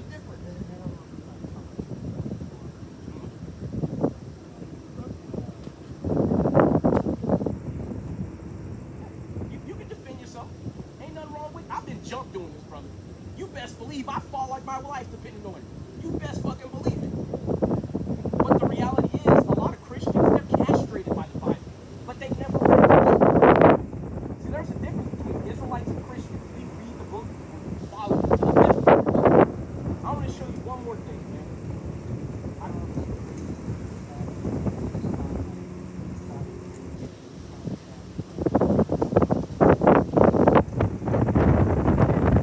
So you want to know what's happening right now with all the nations coming together against America? It's in Ezekiel 38. Brother, I'm going to be honest. Get to that later. Get a teacher. Get to that later. It is, but I'm telling you, because there's multiple beasts. If you read the book of Daniel, there's multiple dreams, there's multiple beasts, there's rams with horns that go with the horn, all types of metaphorical dreams that you have to be able to understand according to the scripture. Then the dragon that's going to be fighting against Michael and his angels in heaven, you got to understand, those are nations. And Michael and his angels are the forces of the Most High God fighting against the heathen who are going to try to maintain power on the earth when Yahweh shall return. Now, you see what I'm saying? But if I ask you to prove that out the Bible, that's a tall order. That's right. And you need a teacher.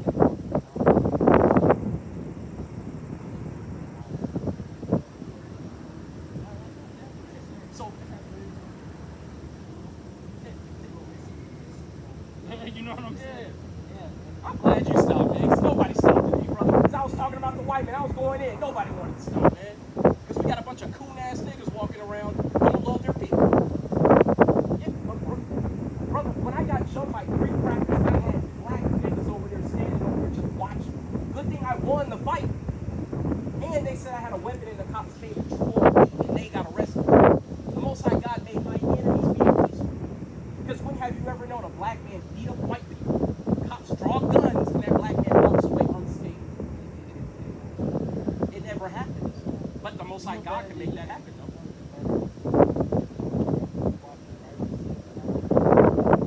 Say that to the camera. Say that to the camera. Say it loud. When you're walking righteously, God will make your enemies your footstool. That's right.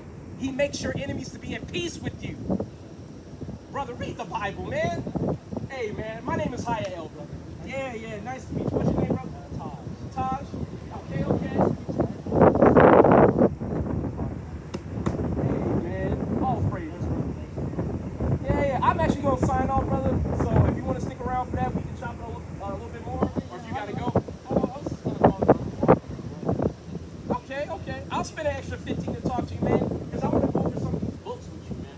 So let me sign off, brother. But we're going to go ahead and end it. I'll do part 2 to my lesson because I brought out a huge-ass lesson. I got through about 2/3 of it. But We gonna say, call halal Yahweh Bashem Yahushai. It's all praise to Allah, the son Yahushai. Kwam Yasharala. And death to America. All praises. Yeah, buddy. Yeah.